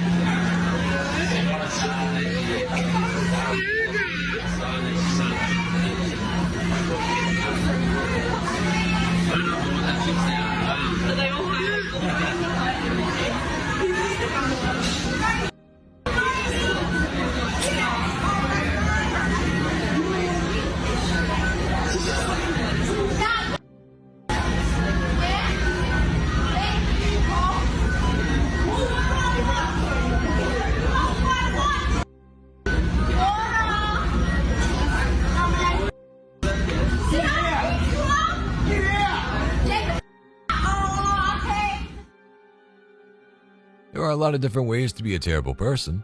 You don't need to be running around killing people to earn the designation. Take this woman. She got so upset at the fact that her fast food was taking too long that she went behind the counter and started throwing things around in an attempt to get her McMeal a little faster. You really have to hand it to the employees there. They stayed incredibly calm and waited for police rather than physically engage with the angry customer.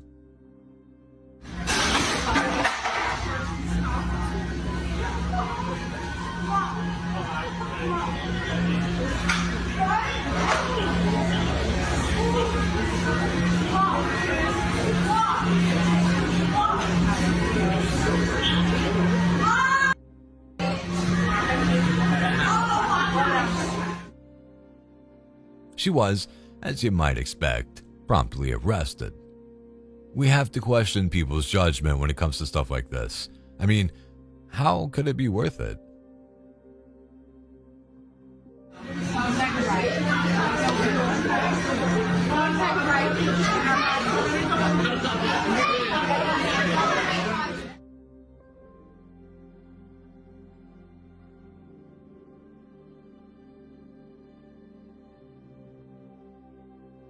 In March 2023, security cameras at a villa in Osimo, Italy, filmed a budget version of the Fast and the Furious. 2 Ferrari drivers were caught speeding along the tranquil streets before going off-road and coming to a dramatic halt. One driver was a 56-year-old from the Netherlands, the other a 46-year-old from Belgium. Their high-speed antics ended spectacularly when both misjudged a bend and launched their supercars into the air, crashing into the villa's surprisingly sturdy outer wall. The red Ferrari slammed head-on into the wall, while the blue Ferrari F12 Berlinetta followed suit, catching fire upon impact.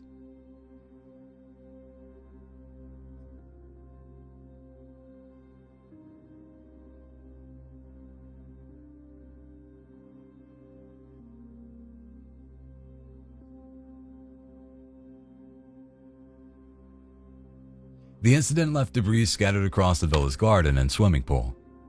Emergency services responded swiftly, and miraculously, both drivers escaped with minor injuries. However, they did have a lot of explaining to do to the police and some expensive bills to pay.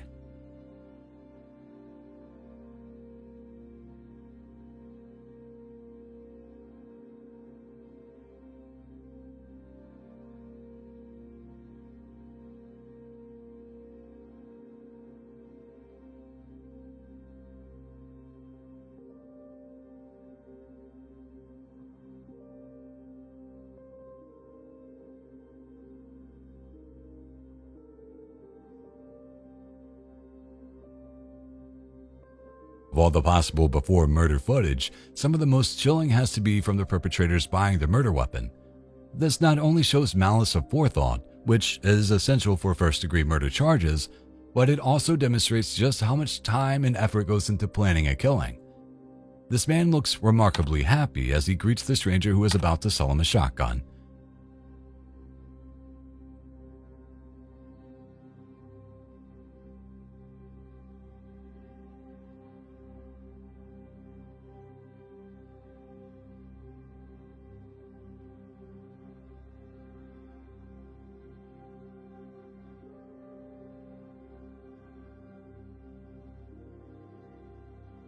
He later takes the elevator back upstairs and even has a pleasant chat with another person along the way.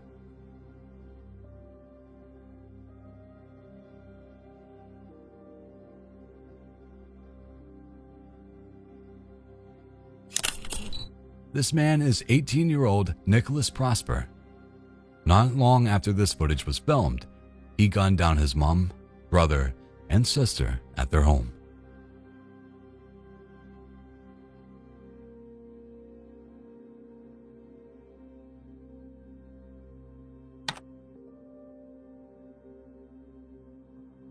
This next incident is as disturbing as it is baffling. On October 3rd, 2022, at around 7 p.m., an 82-year-old man in a wheelchair was dining at a Taco Bell on Venice Boulevard in Mar Vista, Los Angeles. Without any apparent provocation, a man approached him from behind and stabbed him in the neck and shoulder. The suspect then fled the scene, leaving behind a red skateboard. That's pretty scary. I mean, I work right next door, right down the street, and I mean, this area is a nice area, but I've definitely seen it slowly decline. The victim was hospitalized and, fortunately, was listed in stable condition. The Los Angeles Police Department released the surveillance footage of the incident and, as of the most recent update, was seeking the public's help in identifying the suspect.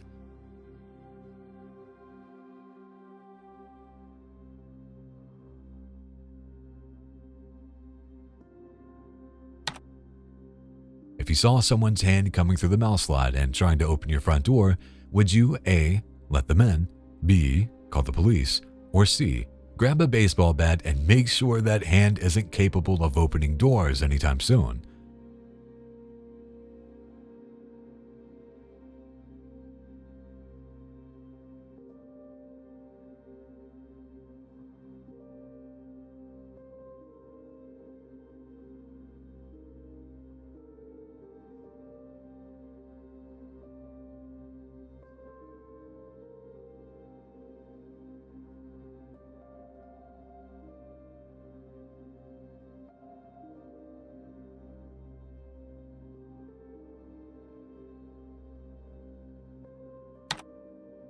The homeowner in this footage chose option C.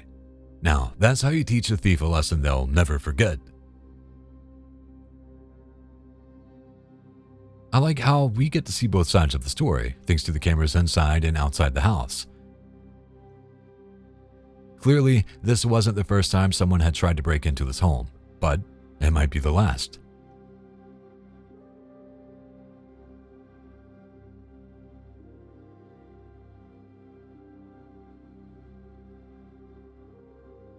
Hey, check out right here.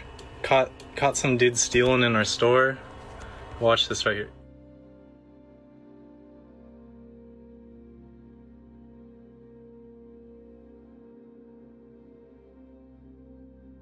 Here's another disgruntled customer with a strange way of dealing with his problems. Apparently, this Kansas employee had caught a man stealing in their store and kicked him out. The dude then returned, but rather than yelling and screaming, he decided to pull down his pants and flash the employees. He's really going for it.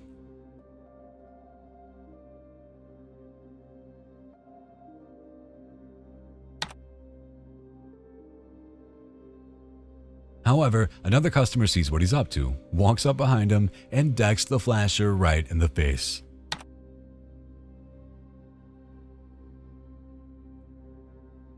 Given the size of this dude, the thief got off lucky.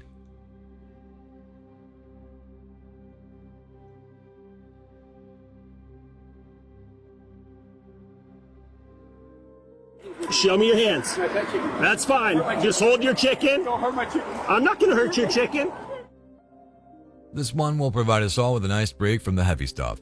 It shows a man who stole his ex-girlfriend's chicken, Polly. Apparently, the man had been court-ordered to stay away from his ex's residence, but ended up breaking into her back door with the intent of taking the chicken, who the couple named Polly. Police eventually locate the man hiding in the woods, at which some point he immediately starts crying, begging them not to hurt his chicken. Hey, show us your hands. I got my chicken. Stand up. Hey, relax a little. I'm going to have you put the chicken in here for a second. Maybe the woman broke up with him because of things like this. Whatever the case, Polly was returned unharmed.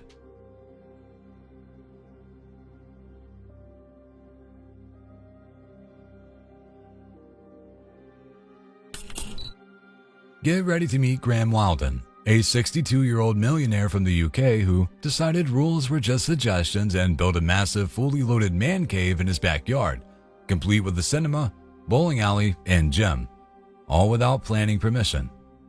Real Bond villain energy, but instead of a laser shark lair, it's a suburban mega playhouse. Authorities told him to take it down. He said nah. They told him again, still nah. But after years of legal battles, a neighbor filmed Wilden going absolutely feral, ripping down the neighbor's fence and throwing a flower tub at her like she owed him money.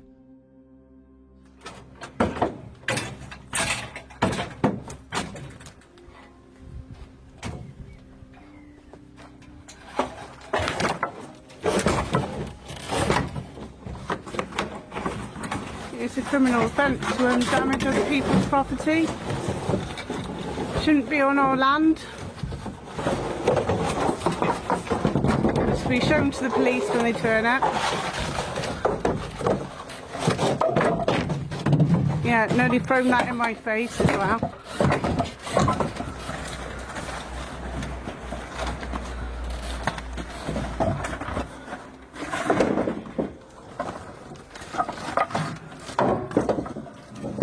Got nothing to say then. The cherry on top, Wilden has already been to jail over the issue, twice. First for ignoring court orders, and then for doing it again.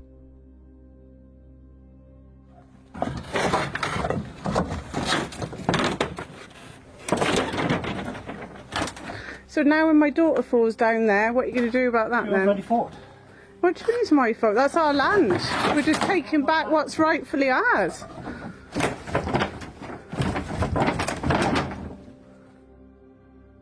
Moral of the story, if you're rich and bored, maybe stick to golf instead of declaring war on your neighbors and the city council.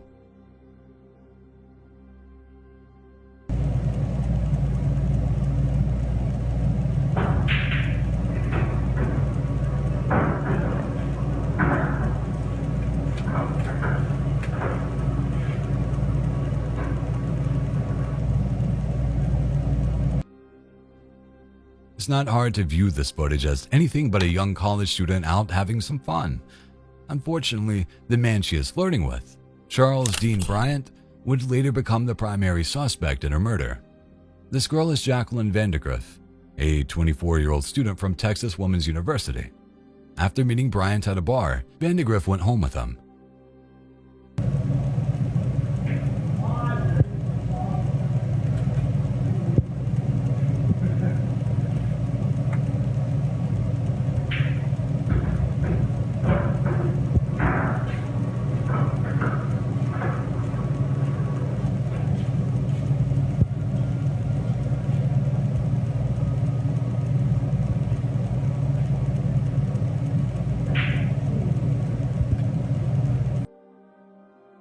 The next day, police arrived at the suspect's home to find her mutilated body, which Bryant had set on fire in an attempt to cover up his heinous deeds.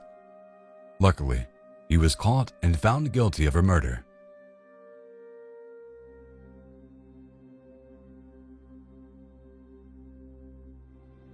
Okay, I just literally want a medium french fries and from the dollar menu. Yes, french fries. We don't sell french fries. You know, your Burger King is sell french fries? Burger King, this is Taco Bell. See? Okay, but Taco Bell, literally, I've never been able to not get an order. Oh, sorry. Welcome to Taco Bell. We are here today. Step 1 of ordering at a fast food restaurant, check the menu. This woman entered a Taco Bell and got upset when she was told they didn't serve french fries. The employee reminds her that she's at a Taco Bell, not a Burger King. How many french fry orders do you have?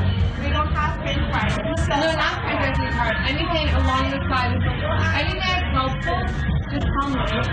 We don't sell french fries. I'm not asking you for french fries. I'm literally asking you. Tell me what you guys... That's the menu. Go ahead, read the menu. This is racism and it's no, it's not, girl. No, it is. I got tacos and burritos. Oh, I'm so happy because you have 4 eyes and like literally. Yeah, and you got 0 eyes. Look at the menu.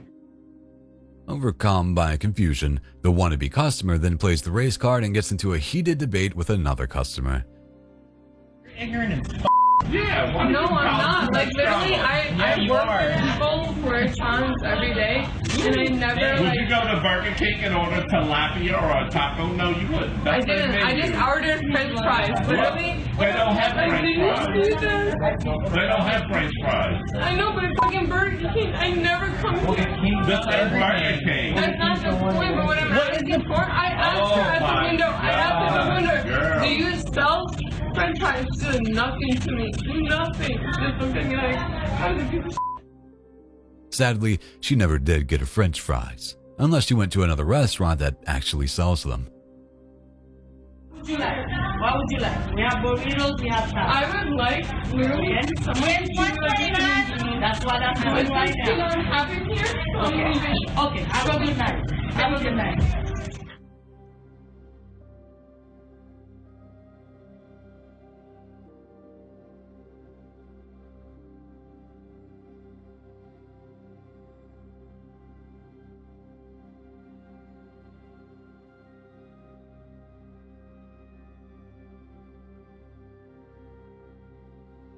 In 2023, the Los Angeles Police Department released CCTV footage to help track down a bold and dangerous suspect behind a pair of back-to-back armed robberies. It all unfolded on the night of March 15, 2023. At around 10:50 p.m., a couple was walking through a parking lot when they were suddenly confronted by a man with a gun.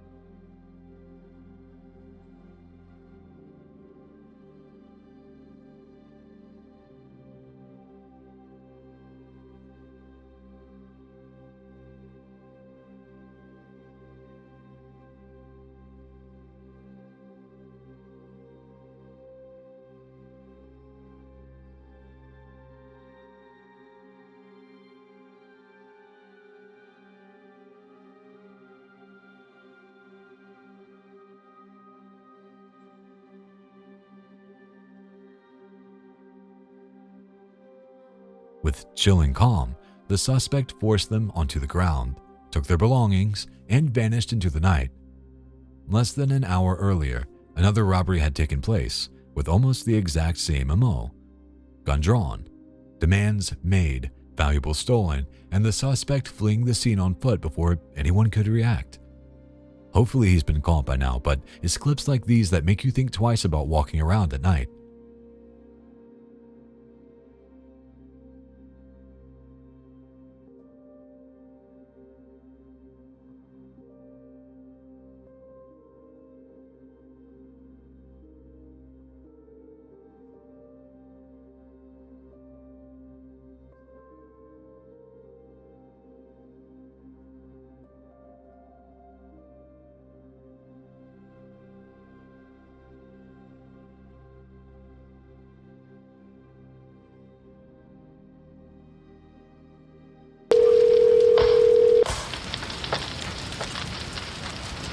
Calling Canada 911, what's the address of your emergency?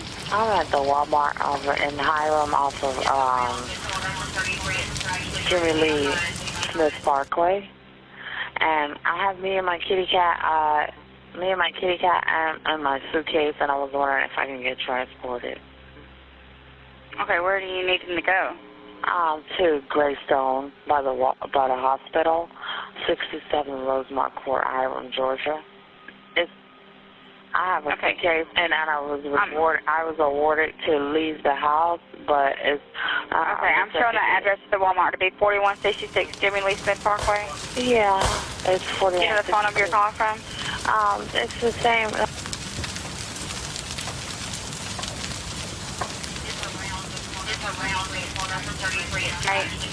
Okay, that's fine. What's your first and last name? It's Adrienne, Adrienne, Satterley, Satterly. There's a reason why your parents probably told you not to play with fire, and this is it. However, when a Huron, Georgia woman found out that she had lost her home in a divorce, she decided to do what seemed to her to be the logical thing: burn it down. As bad as that idea is, she actually did such a poor job of it, she ended up accidentally torching 19 other homes. In the end, it took more than 30 firefighters to put out the flames. She was later charged with arson and will likely not be buying property anytime soon.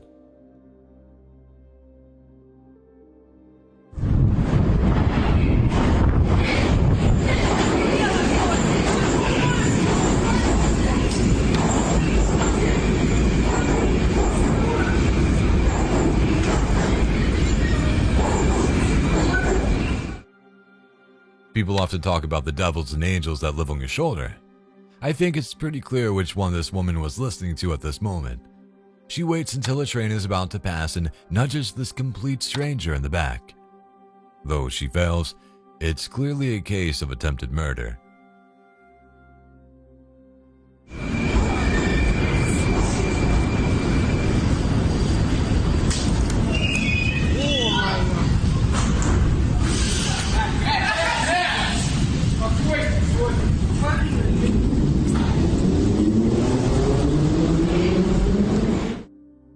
Apparently, the two had been arguing earlier, and the woman saw this as a chance to get revenge.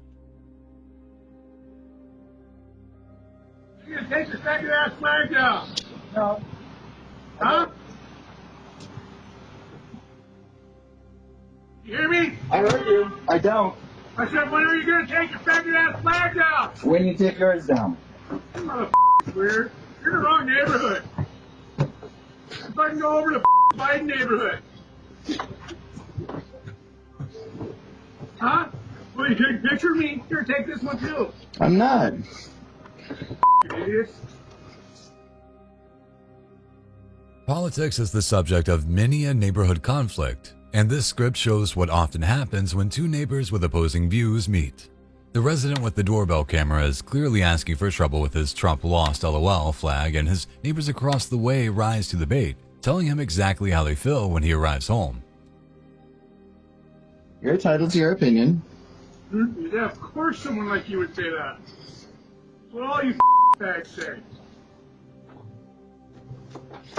You just put it up to what? What's the point of putting that up? What's the point of these? What's the point of it? Donald Trump. It's a real American. What are you? What do you stand for? Come here. Tell us what you stand for. Enjoy your evening.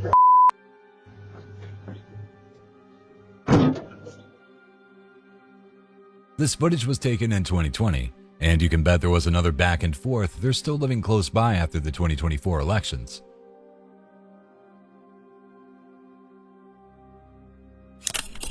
This young lady is Vanessa Ludicia, a young lady from Calgary, Alberta. This perfectly innocent footage of her leaving an apartment building is only the beginning of what would become a horrifying murder.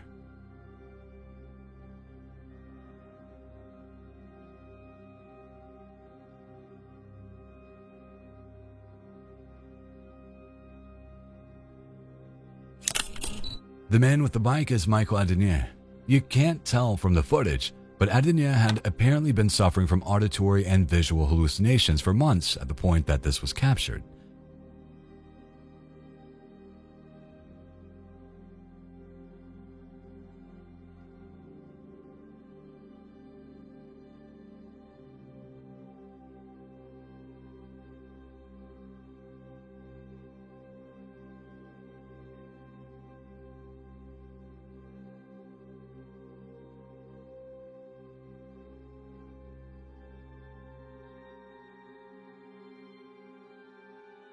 After exiting the building, CCTV footage captures Vanessa walking around downtown Calgary. At some point, you can see Adenier following her more and more closely, this time without his bike.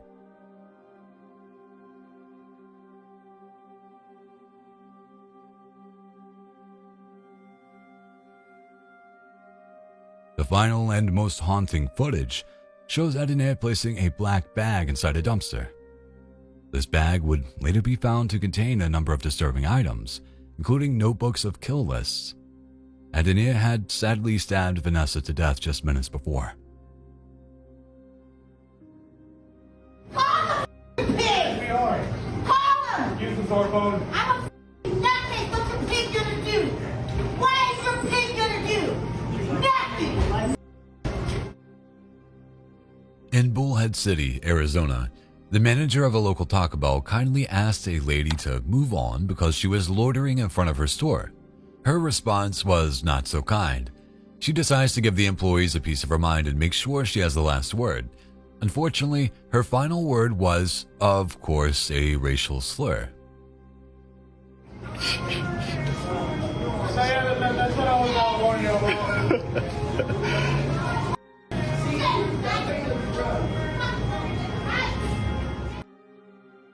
She did eventually leave though, so that's a win.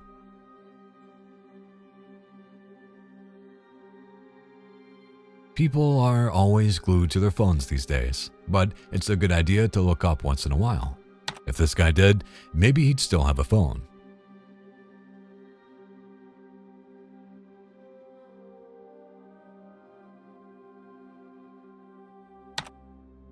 The thieves in Lahore, Pakistan are pretty slick.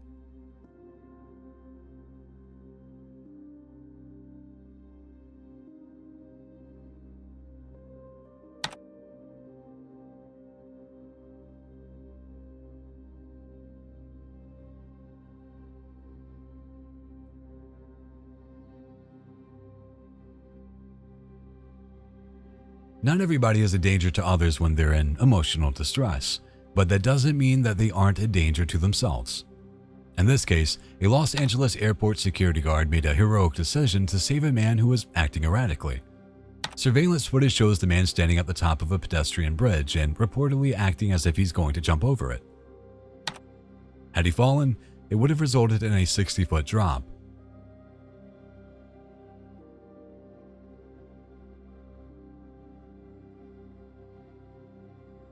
Fortunately, a security guard was able to wrestle the man to the ground, saving his life.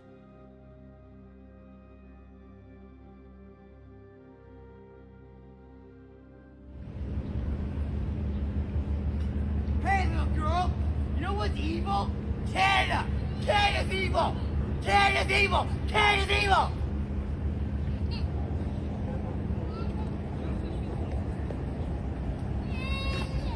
Yeah! Canada's evil! 2025 has been a bad year for Canada and US relations. As usual, the lowest of the low had decided to take their anger out on random people. This person ran up to a random family and started screaming about how Canada was evil to them. You live in an evil country! No better than Nazi Germany or Soviet Union! Cry, motherfucker! Cry! The man seems to be having some sort of mental breakdown, so it's hard to blame them entirely, especially since they didn't hurt anyone. However, it is worth pointing out that he is in Canada.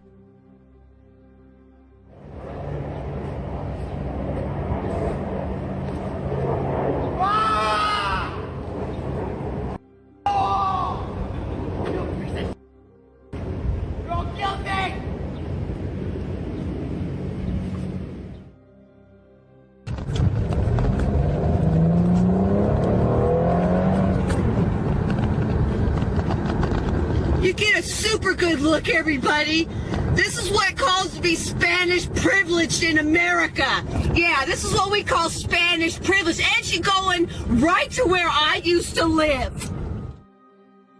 Here's what happens when racism and social media make an ugly baby. Back in 2016, Sandra Jemetsky from Seattle went on a racist tirade, which she intentionally filmed and posted online. Prosecutors claim that Jemetsky filmed the video as she followed a woman named Dolores, who is originally from Mexico, on the drive to her son's school. Welcome to my neighborhood. This person just took off from their house, entered the road with no blinker.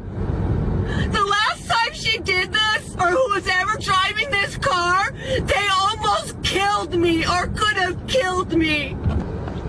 This lady in this freaking Nissan, or man, or whoever it is, they don't have the freaking furthest clue what it is to drive in America. This is America. We don't drive like that here.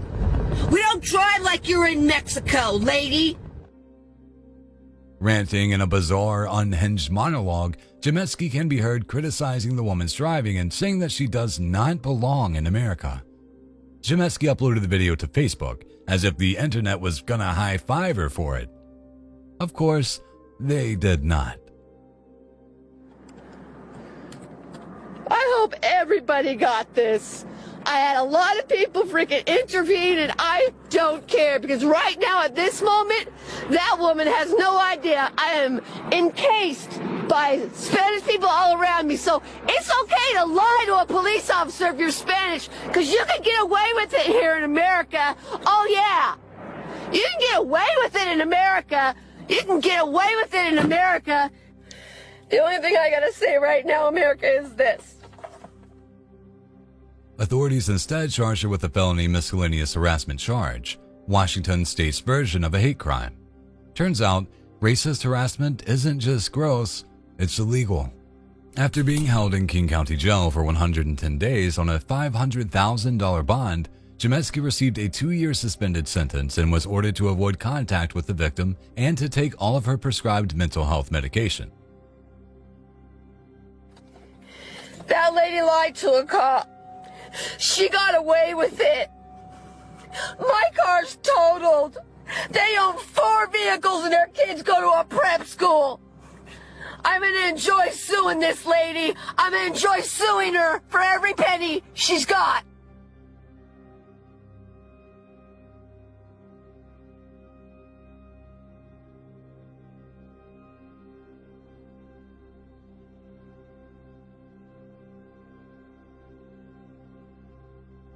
It's often stunning just how innocent videos can seem until you know the context behind them, isn't it? This footage shows an older man rummaging through the back of his car. It's hardly suspicious until you watch him stroll away from the car towards some bushes.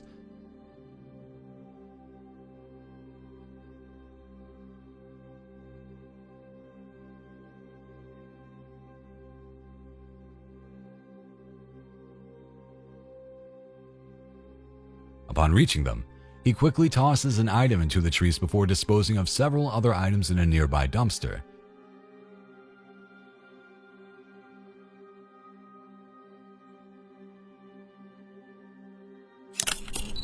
This man, Chris Lee, is actually a brutal killer. He had previously murdered a long-term friend and partner of his, Bidda Smith. For 3 decades, the two had gone from casino to casino, counting cards and racking up hundreds of thousands in winnings. After choking her to death and leaving her body in the woods, he threw her car keys into the trees and outside a car wash.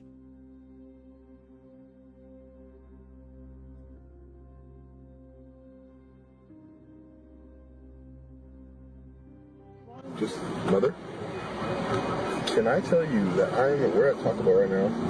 There is a lady in front of us who is walking through the drive-thru. She is very plump. She has a dog, and she seems to be getting very upset because they won't talk to her. She's like, hello, hello. She's walking to the menu. Now, I have a picture on my phone that I'm going to show you when I get home, so you can get a visual of what I'm seeing right now. Another man just trying to get some Taco Bell witnessed a strange event when he spotted a woman on foot with her dog trying to order via the drive-thru. She wanders around for a while, checking out the menu and looking out of place before seemingly cutting in line and placing her order. Ma'am? Take it. I always walk up. I live right down the street at the senior place. I want one of those big box. Okay, what kind of drink? Let's go with a medium with no sour cream. No, I'm sorry. What kind of drink? What kind of drink did you want? Oh, Pepsi. Okay, and you said no sour cream? Yes, ma'am. On anything? Go ahead, throw it on there. So you do want it on there, right? Yeah, I might as well try it. Okay. Okay. Anyone else? That'll do it. It's just all right. for me. It's 5:37. Thank you. Thank you, ma'am. Apparently, she does this all the time and the staff doesn't seem to have an issue with it. Still, it's not something you see every day, unless you live in the same town as this woman, and, like the guy filming, you can't help but chuckle at the bizarre situation. The police in Italy don't mess around. Just watch how they deal with someone who's been blocking the road. This jaywalker doesn't take too kindly to being bumped by their car door, but when he tries to hit back, he's picking a fight that he's never going to win.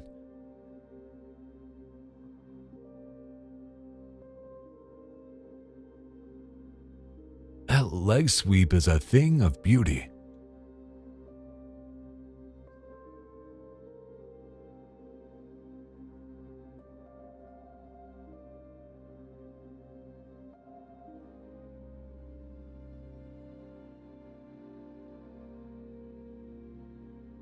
Welcome to Kings County, Washington, where road rage incidents are not exactly constructive, even if people use construction tools.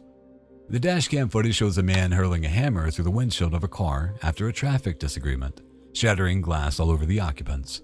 As the man's license plate is clearly in view, it probably won't shock you to find out that he was arrested not long after this incident took place.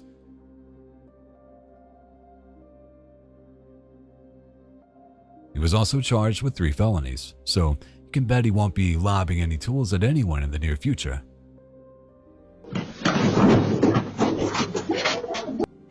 I've been waiting on this day to tell you how much I hate this house. The waters, all the that you order, all the I hate it. I hate this house. I hate that you order. You are the laziest house in this whole neighborhood. You're inconsiderate. You're full. Can hate everything about y'all. I hate it. All you have to do is order the store from Walmart pickup or Central pickup or whatever, and go put it in your own truck and go do it yourself. You are the laziest sons of ever. And then people bring, we break our backs, we break our necks, we break our nails, we break everything to bring you this. And you're ungrateful as. I hope you know that. Apparently, delivering to this house is a less than ideal experience for delivery drivers. First, you see a driver simply spilling a half dozen boxes out onto the porch. Then, another driver actually comes up to the home's Ring camera and starts yelling about how much she hates making deliveries there. She calls the people lazy, which very well might be true. Unfortunately, making deliveries is their job. Do they have traps on their walkway or something?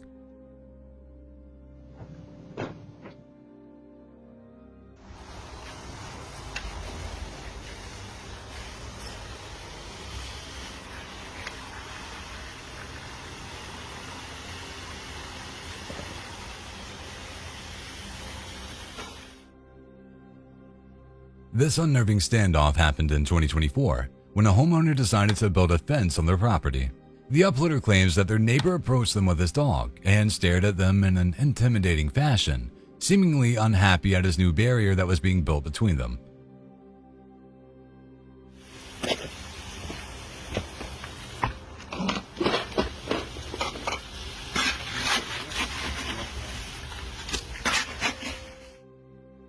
The neighbor's wife also chose this moment to water the plants, or perhaps try to wash some of the bad vibes this clip gives off. Either way, it's creepy, and I can see why the uploader decided to build the fence.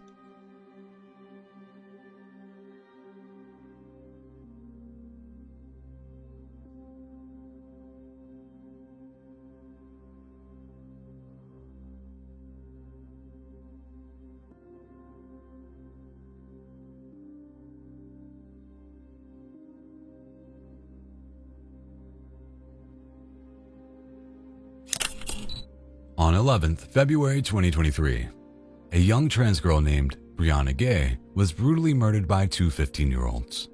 The perpetrators, who can be seen in this footage, had planned to lure that young girl out into the woods with the promise that they would get high together. However, they instead stabbed her nearly 30 times with a hunting knife, leaving her face down in the middle of a park. To make matters worse, the female of the pair had actually been Gay's friend.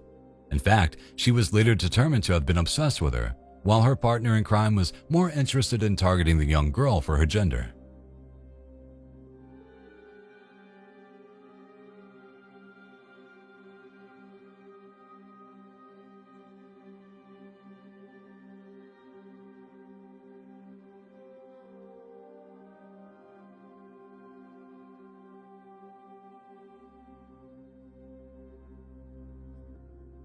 In July 2017, at a Taco Bell in North Smithfield, Rhode Island, a customer lost his cool over a wrong order. Surveillance footage shows the man, later identified as 24-year-old Damian Smith from Providence, going on a rampage, smashing a monitor, knocking over a cash register terminal, and flipping a fish tank off the counter. The fish tank, which was just innocently sitting there, bore the brunt of his fury. Police released the footage and sought public assistance in locating Smith, who was later arrested and charged with vandalism.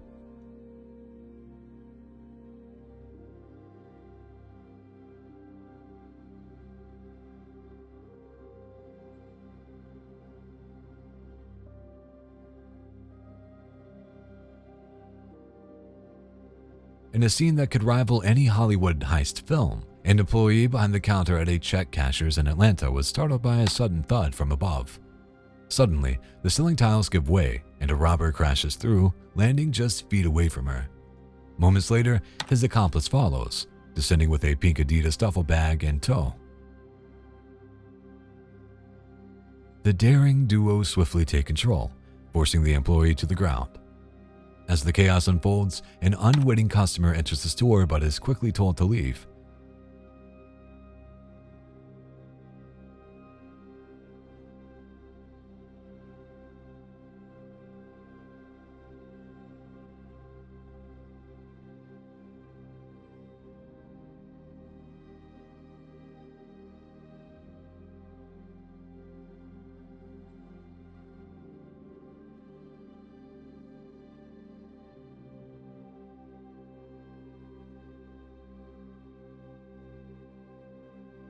The robbers then force the employee to access a secured room containing safes. She opens them, allowing the thieves to fill their bags with over $150,000 in cash.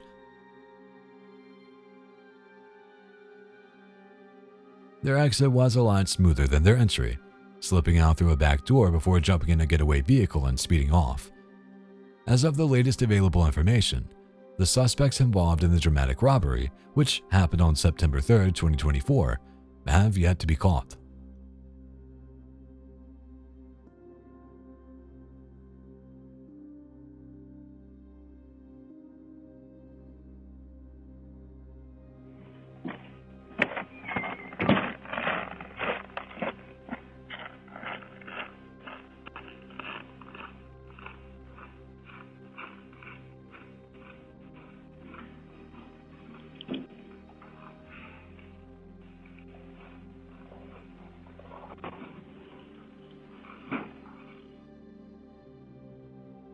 People who don't live in the northern US and Canada can be forgiven for underestimating just how huge moose are. The Alaskan man in this video, however, was well aware of the danger posed by the curious ungulate.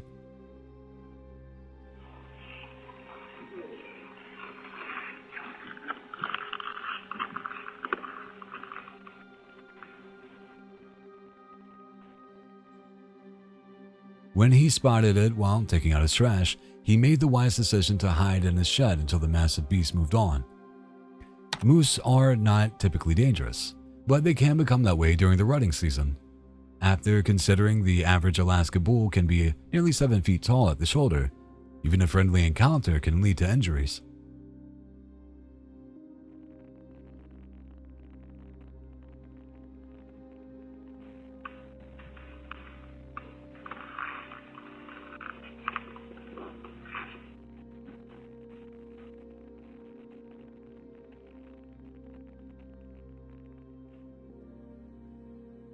If you should be safe anywhere, it's the church. For thousands of years, people have been careful to avoid committing sins on sacred ground lest they incur holy wrath. Not anymore.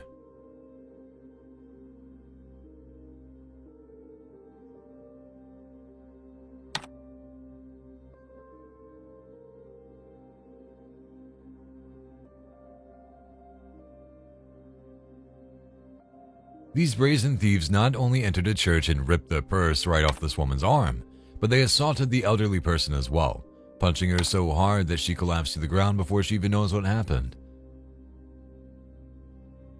If this were your grandma, no doubt you'd be out for some serious revenge. Let's hope the police nailed these guys fast.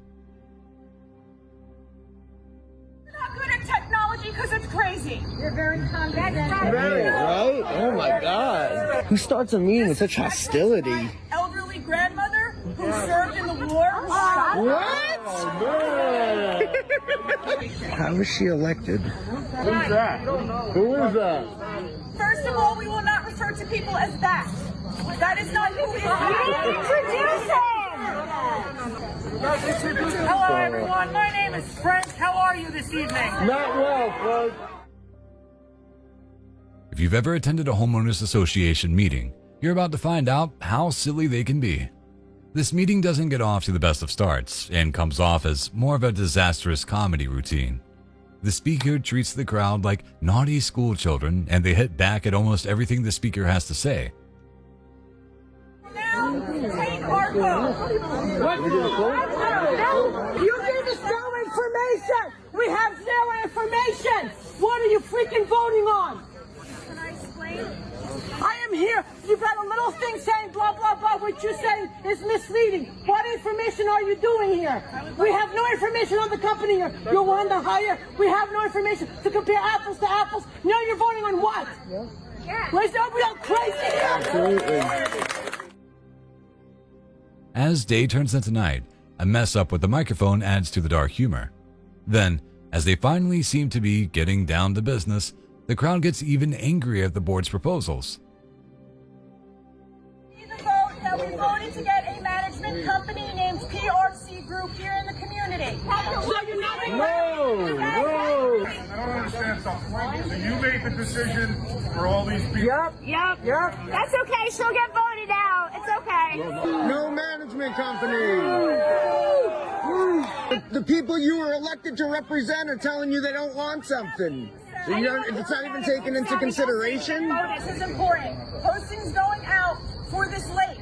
This lake is going to have a major project done to it. Who's paying for that? Who's paying for that?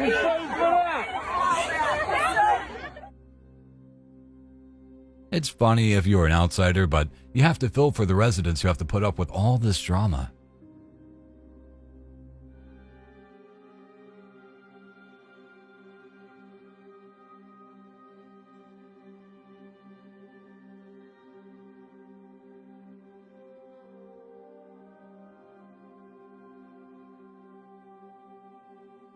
You probably hear a lot about toxic masculinity, but this video shows something that goes way beyond a mere dislike of women. You can see a young woman walking down the street in Faisalabad, Pakistan. When she reappears on the screen, you can see her attempting to climb up the steps, but she is clearly being held back.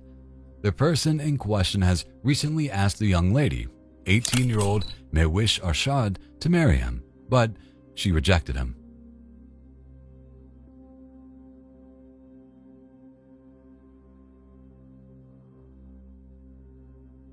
In the blurred out video, he is actually holding Mehwish at gunpoint and demanding that she reconsider.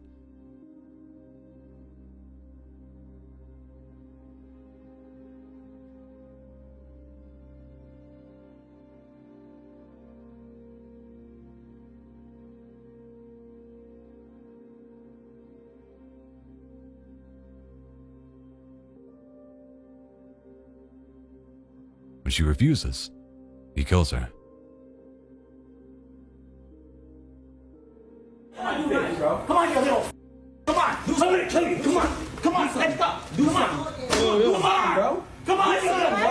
Come on. What you mad? Come on, you ain't shit.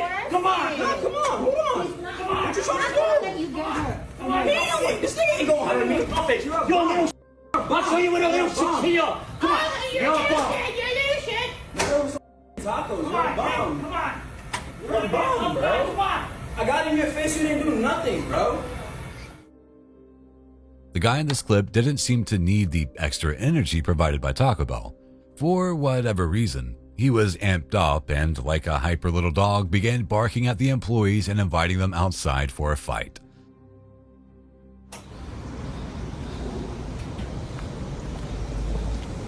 Oh crap, this guy's mad. The guy in the Jeep.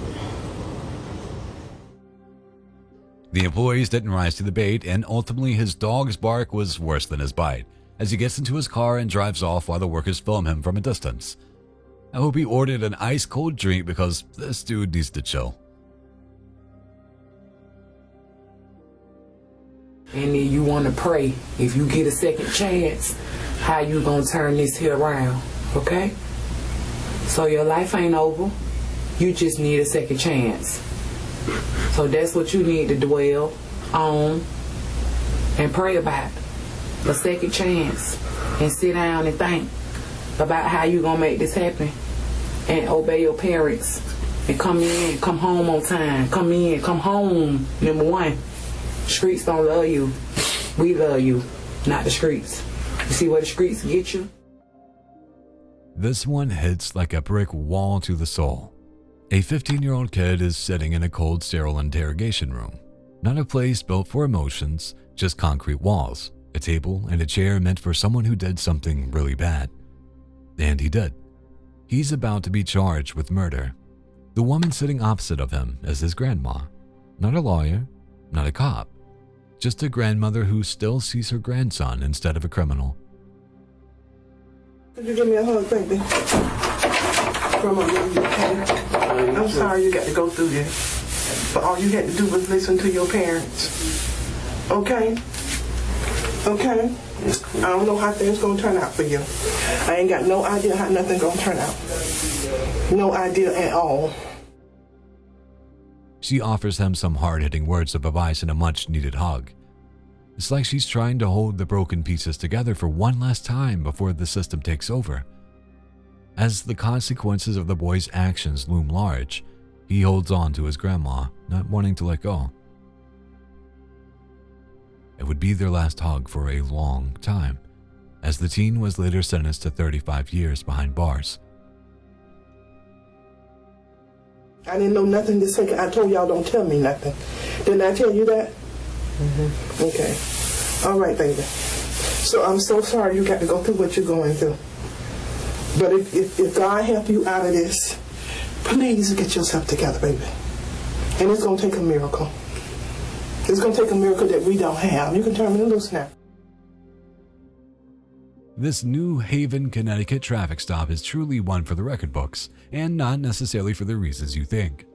After spotting a speeder in a far right lane, Trooper Matthew Spina took swift action to pull the driver over.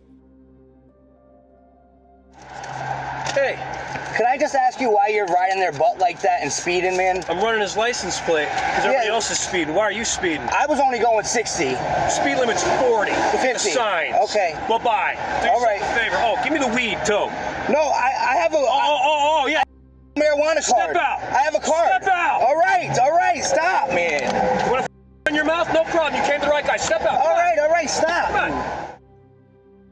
However, upon approaching the car, he and the driver immediately get into an altercation.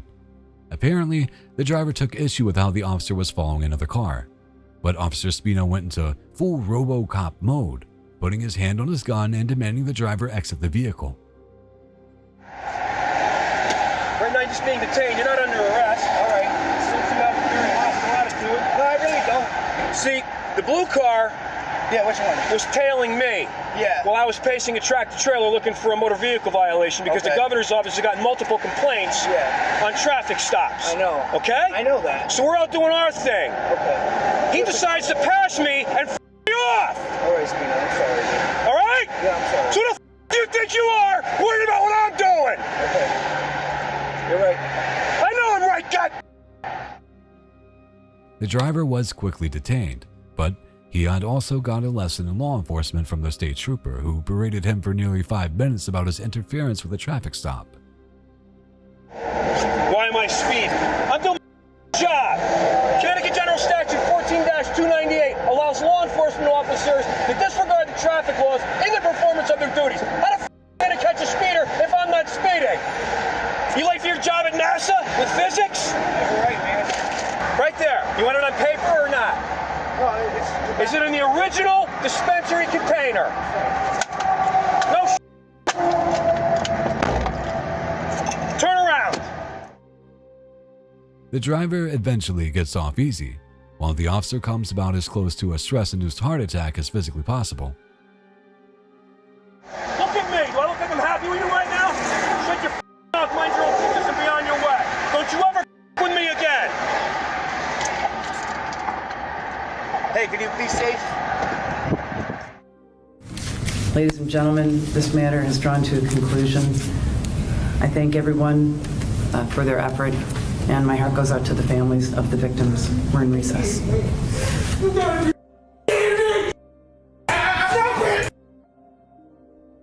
This is a tough situation. It shows a court proceeding where a man accused of shooting 3 people at a party has charges dismissed against him. Unfortunately, there was not enough evidence to prove he was the gunman due to the hectic nature of the crime. In response, one of the victim's mothers jumps the railing and attempts to attack the young man.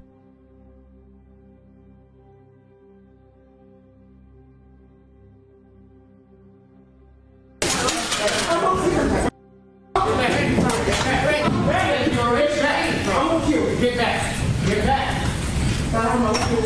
No, get back. Okay. You all right? Huh? Your body cam's on the ground. It's important to note that despite the lack of evidence, the acquitted man has a very famous sister, Olympic gymnast Simone Biles. Though this likely didn't affect the ruling, it probably helped him afford better counsel. Look, ow! We are licensed by the city, so we're going to continue knocking. You can call the police, and we'll show them our licenses. And it doesn't make a difference? This is a non-soliciting neighborhood per our covenants and restrictions? Yep, and the Supreme Court ruled that no HOA can actually put restrictions. Front, you need to go. Exactly. As I mentioned, we are Sir, licensed by the really state. I don't really care, young man. You need to leave. Okay. Hey, ma'am, why are you so upset? Why are you so upset? Because you need to okay? leave and you're arguing with me. Yeah. You need to go. A group of salesmen were just doing their job when they were stopped by the neighborhood Karen and told to leave. Karen seems to think that the HOA outranks the Supreme Court and demands that they get out of there. Look, ma'am, we're out here doing our job. We are licensed by the city. So we're going to continue to do our job. No, you're not. That's going to be it. So. No, you're not. You need to go. I will follow you wherever you go. Of course. Out of the neighborhood. If I have to get more of the board members out here to walk you out, I will. Of course. Oh look, but Buddy also said the same thing. It's okay, man. We're licensed. We're licensed by the city. I don't care. She then starts following them down the street, acting as the guardian of the neighborhood. I get that salesmen can be annoying, but who is she to decide who knocks on people's doors? Your dog, though. I do like your dog. Anybody can. Hey there, Bubby. Hey there. Come here. Oh, Bubby. Oh, hey there, Bubby. Come here. Poor Oliver. Somebody called because they were concerned about you. Yeah, I kind of get lightheaded from my medicine. 5221, I'm out. Do you need assistance at all? Or you need an ambulance or anything? Are you feeling all right? No, I think the temperatures is getting to be just right. Okay. Do you have an ID on you just so I can tell them that you're all right? Are you from around here or are you trying to get out of here? Both. Both? This is one of the most disturbing videos we've seen on this channel, and there isn't a moment of violence in it. The woman in this video is named Bianca Ellis. She is being confronted by a police officer after several people call in to report her acting suspiciously. The interaction was pleasant enough, but the next time police encounter Ellis, that won't be the case.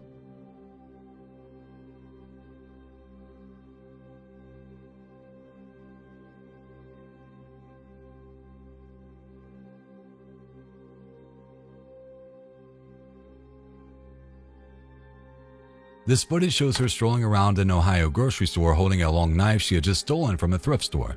Minutes later, she would walk out into the parking lot and stab a 3-year-old boy, Julian Wood, to death.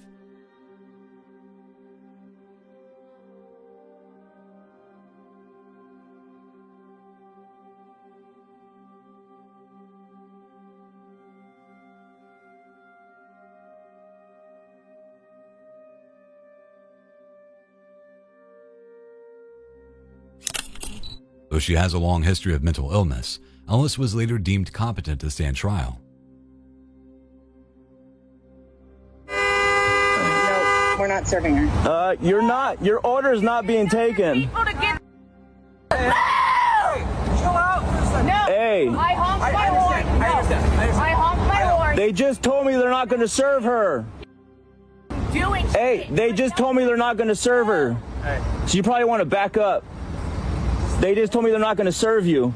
Hold on a second. So I'd go somewhere. Serve him because he's on my side. I'd go somewhere else if I were you. Chill out. Just chill out. What's going on, man? She's crazy. I know. I'm working door dashing, bro. Yeah, I feel you. Going, bro. Yeah, there's. Oh well. They're just sitting right there, man. I'll just let her. They're not going to order for her. They're not going to let her order. Let them say that. They just told me that. Look, the car's moving. I'm about to go. Waiting a long time for fast food is enough to make anyone hangry. But here's why giving in to the rage will only make things worse. The Karen in this queue began causing a scene in the drive-thru, shouting at the top of her lungs and honking her horn. As a result, the employees refused to serve her.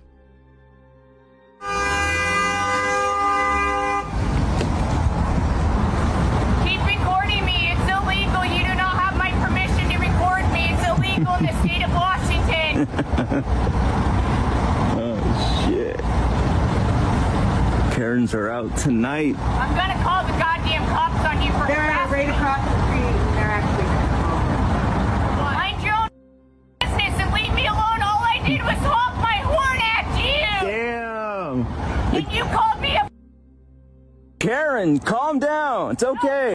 I would like to speak to the manager. Okay, the cars are moving, so why can't I have my order taken?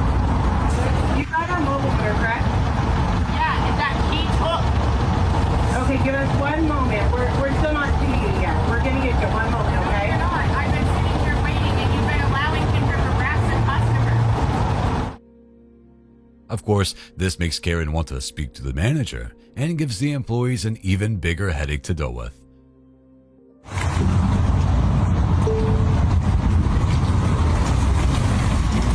Hello. You had a mobile, correct? I did. He's gonna hit me. She almost hit my car. When the line starts moving, the woman is so angry that she almost crashes into the car in front of her. The things some people would do for a taco is mind-boggling.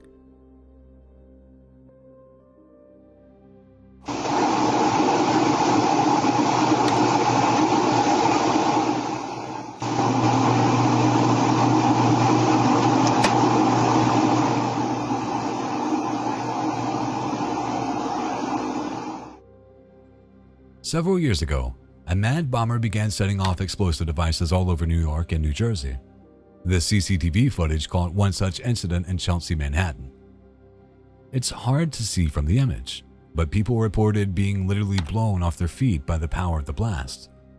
Others suffered severe damage to their eardrums.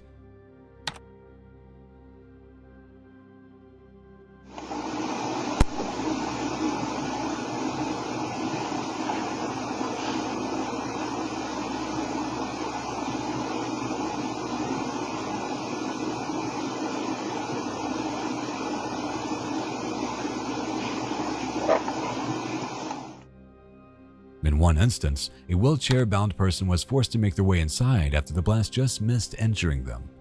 In total, 30-some people were injured in the bomber's reign of terror.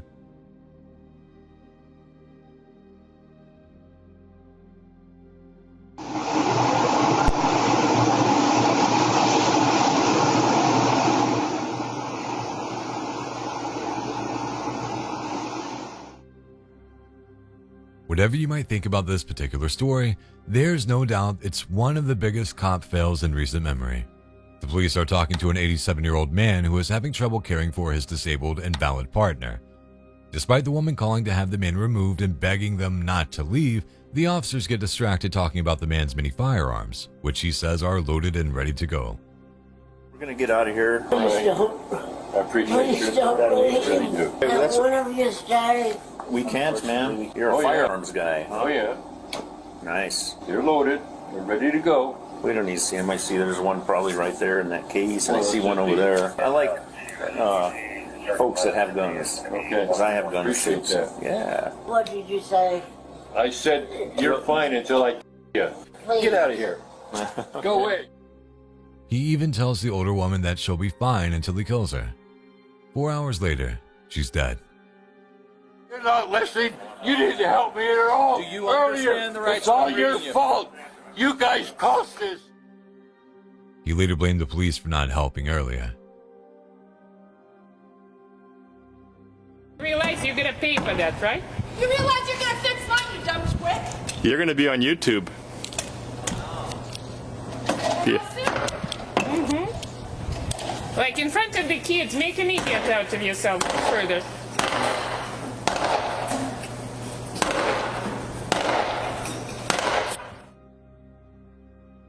The woman seen hammering at the fence in this clip was unhappy that the neighbors had attached their side of the fence to hers without her permission. While some say she had every right to be upset, after all, the neighbors were essentially getting one side of their fence for free, she certainly went to extremes to make sure her voice was heard. Hey, Sam, come here. She's afraid to say something. I think you need to hit harder. That's not gonna work.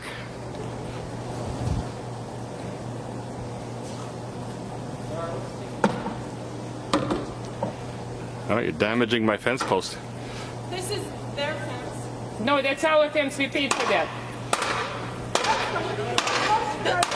We actually share it with everybody. Well, you know what? If you would have approached normally, yes, because we did with every single person. No. Good for you. And you know what? You should come and clean it up on our side. Pardon? You should come and clean it up, all the damage on our side. Yeah, you know, I clean up this. Put in a new post for me. I didn't have holes in my post. Oh my God. One thing's for sure, this lady knows how to throw the hammer down on a deal.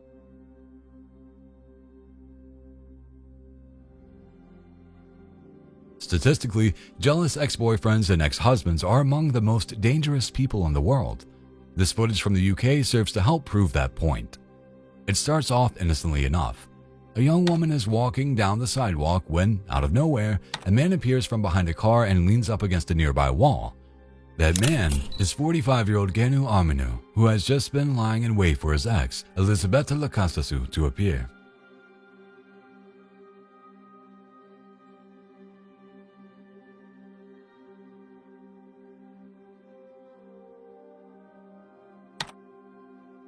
After an argument, he produces a knife and brutally stabs Elisabetta over 19 times before simply strolling away.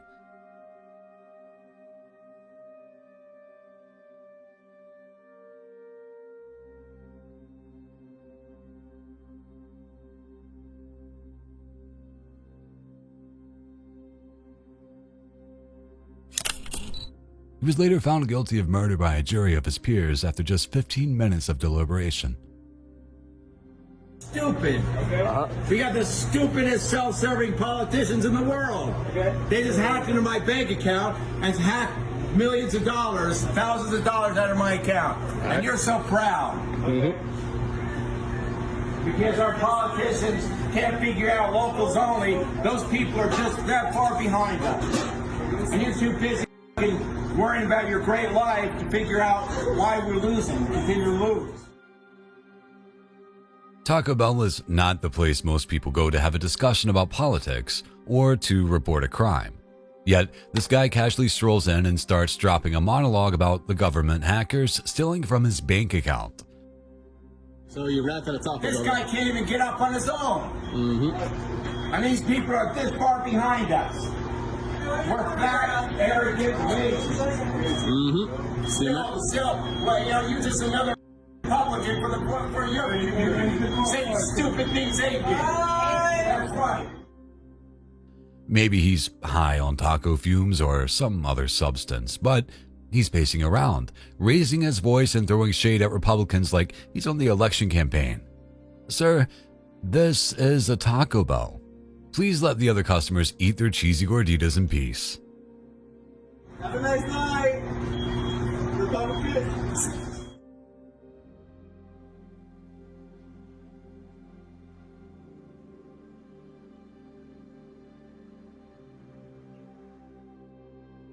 This man was enjoying a smoke outside of his home in Mansfield, Ohio, when he was set upon by the local police department. For what?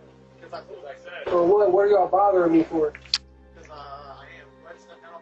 No. Yeah. No. Step on, I'm on camera, no. Step off the porch. No, I'm not stepping off the porch. Step off the porch. Zaire! Step off the porch. I'm not stop grabbing me. What are you grabbing me for, bro? What the fuck? What are y'all doing? Stop. I didn't do nothing, bro. What the Hold my stomach. Man, what are y'all doing, bro? Stomach. Man, what are y'all doing, bro? Watch your door. Man, what the y'all doing to me? Hey, where's it? What the are you talking about? Here's watch your bag. Get your hand out of your bag. Why are you kicking me? No one's kicking you. Yes, he is, dude. Stop. Man, I didn't even do nothing. I'm sitting on the porch about to smoke. He refuses to step off of the porch, and although he doesn't seem to be putting up much of a fight, he's quickly taken down and arrested. It seems over the top, right? I mean, what did he do wrong? What are y'all bothering me for? What did y'all approach me for?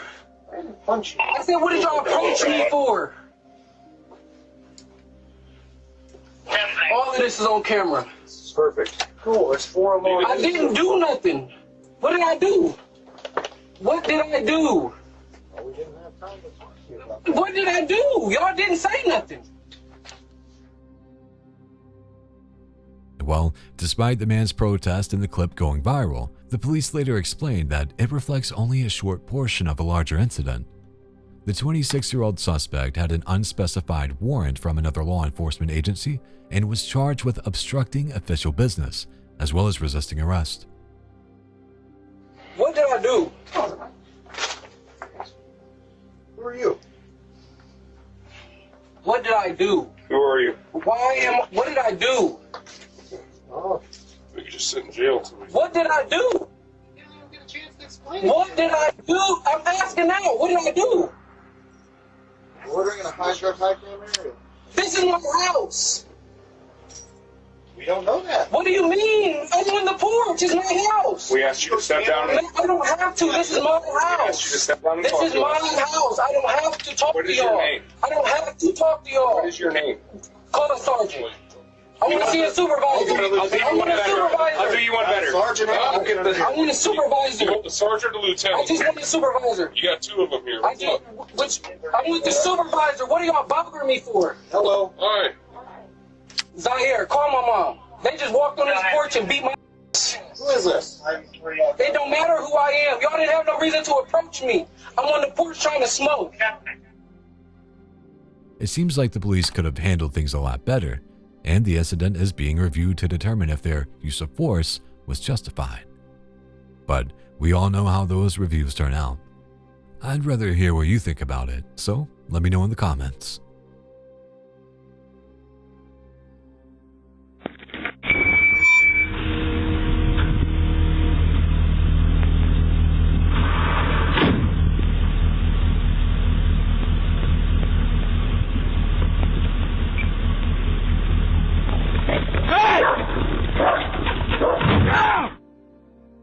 The old dog versus the mailman trope has been around for decades.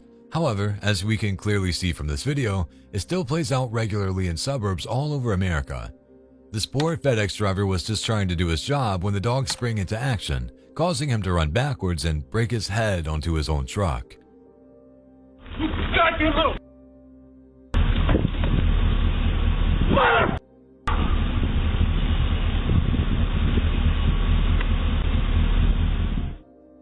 He was clearly embarrassed and angry, and it's hard to blame him. Remember to leash or lock up your pets, people.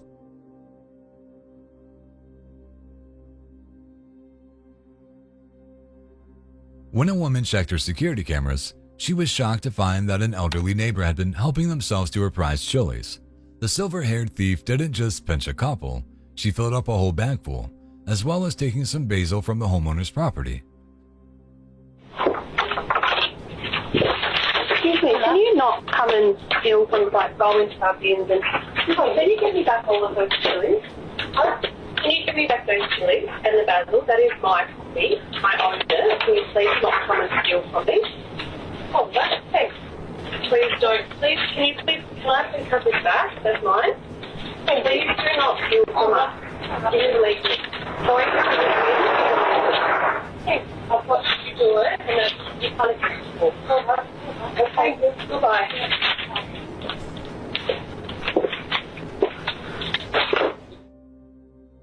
This time, the chili picker was caught red-handed, and the herbs and veggies were recovered. But she would have gotten away with it if it weren't for those pesky cameras. By now, you know that any footage of a man and a young girl walking calmly is almost certainly not what it seems.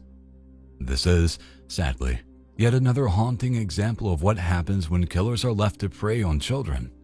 This little girl in this video is 7-year-old Zainab Ansari. The man is Imran Ali, a serial killer who would later be executed for a string of child murders.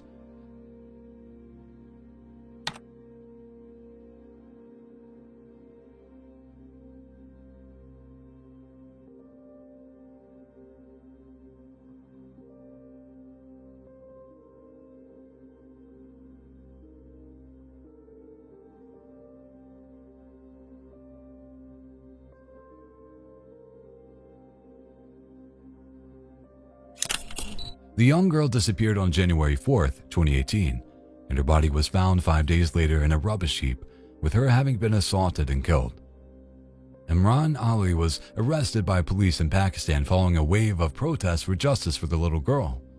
DNA evidence has so far linked him to at least 8 other deaths, but who knows how much more footage like this might be out there.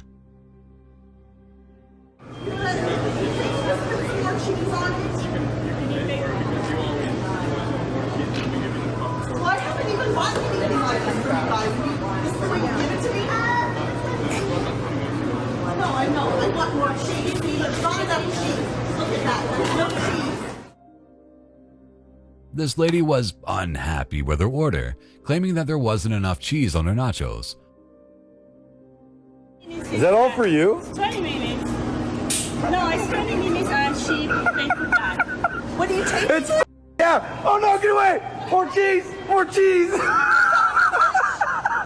That's pretty funny. Who does that? Oh no, get out of here! She's gonna get me! While giving the employee a hard time about it, another customer decided to poke fun at the situation, which resulted in the woman turning her attention and anger towards him. You have to hand it to this guy for taking some of the heat off the poor employee. What a hero. Give her more cheese! It's a normal day at the supermarket in Brazil, with shoppers going about their business, buying food and picking up some garden tools. I don't like the way that guy is holding that shovel though. Looks like he's about to do some damage.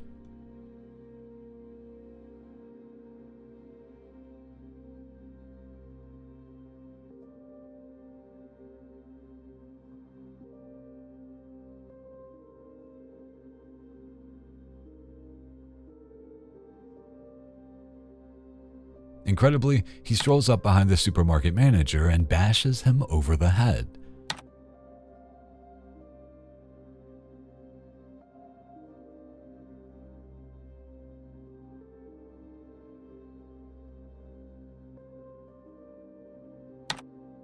According to reports, there may have been some beef between these two in the past, and the attacker, who was not an employee, went to the store to settle things once and for all. The 43-year-old victim was knocked unconscious but managed to survive.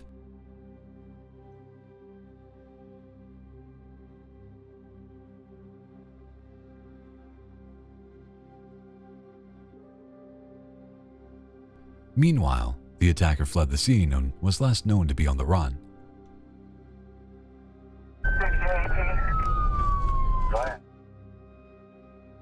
Now, let's check out some very dramatic footage from rural Utah, where police responded to reports of a baby trapped in a river.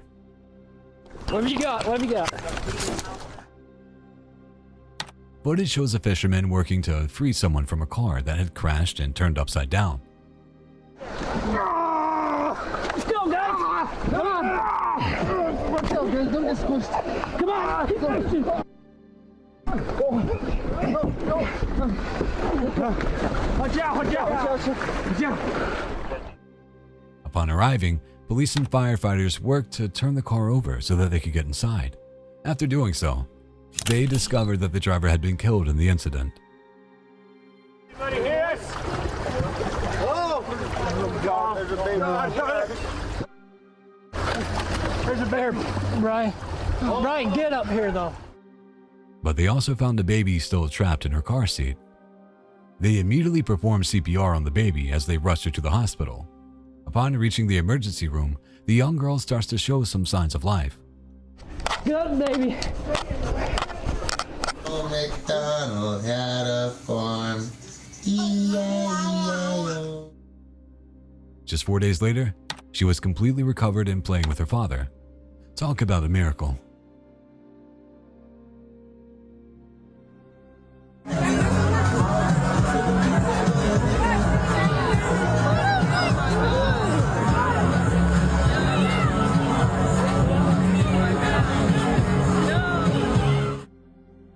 After all that, it's just nice to see a Karen on vacation angrily throwing a food vendor's items into the water.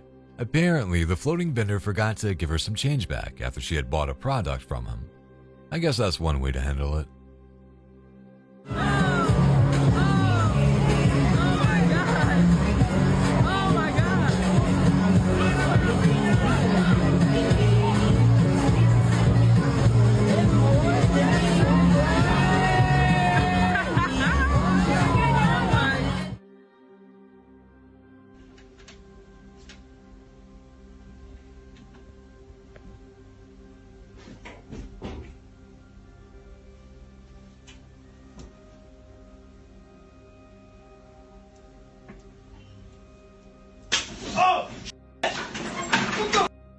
Never mind.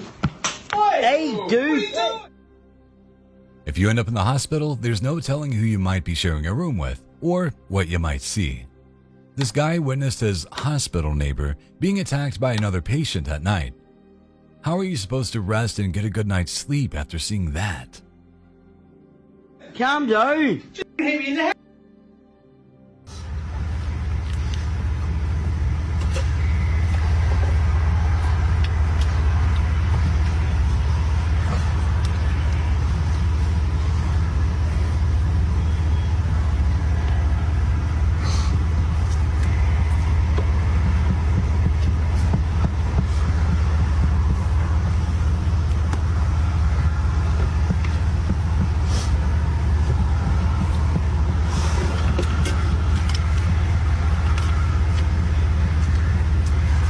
Against company policy.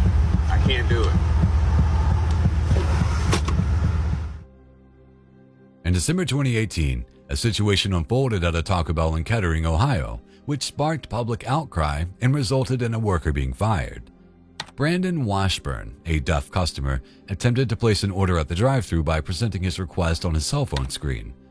Instead of accommodating him, the employee refused service, citing company policy, and closed the window.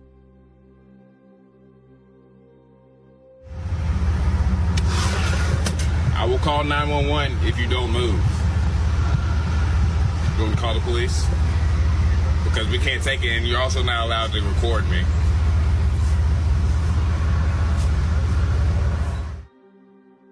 When Washburn persisted, the employee threatened to call 911 and did so, providing a description of Washburn and his vehicle to the dispatcher. Responding officers arrived and offered to assist Washburn in placing his order, but he chose to leave the premises. The incident was captured on video by Washburn's girlfriend, who is also deaf, and shared on social media by his mother, where it quickly went viral.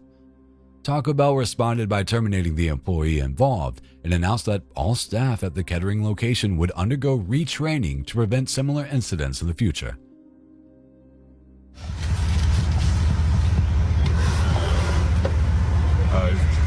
Trailblazer.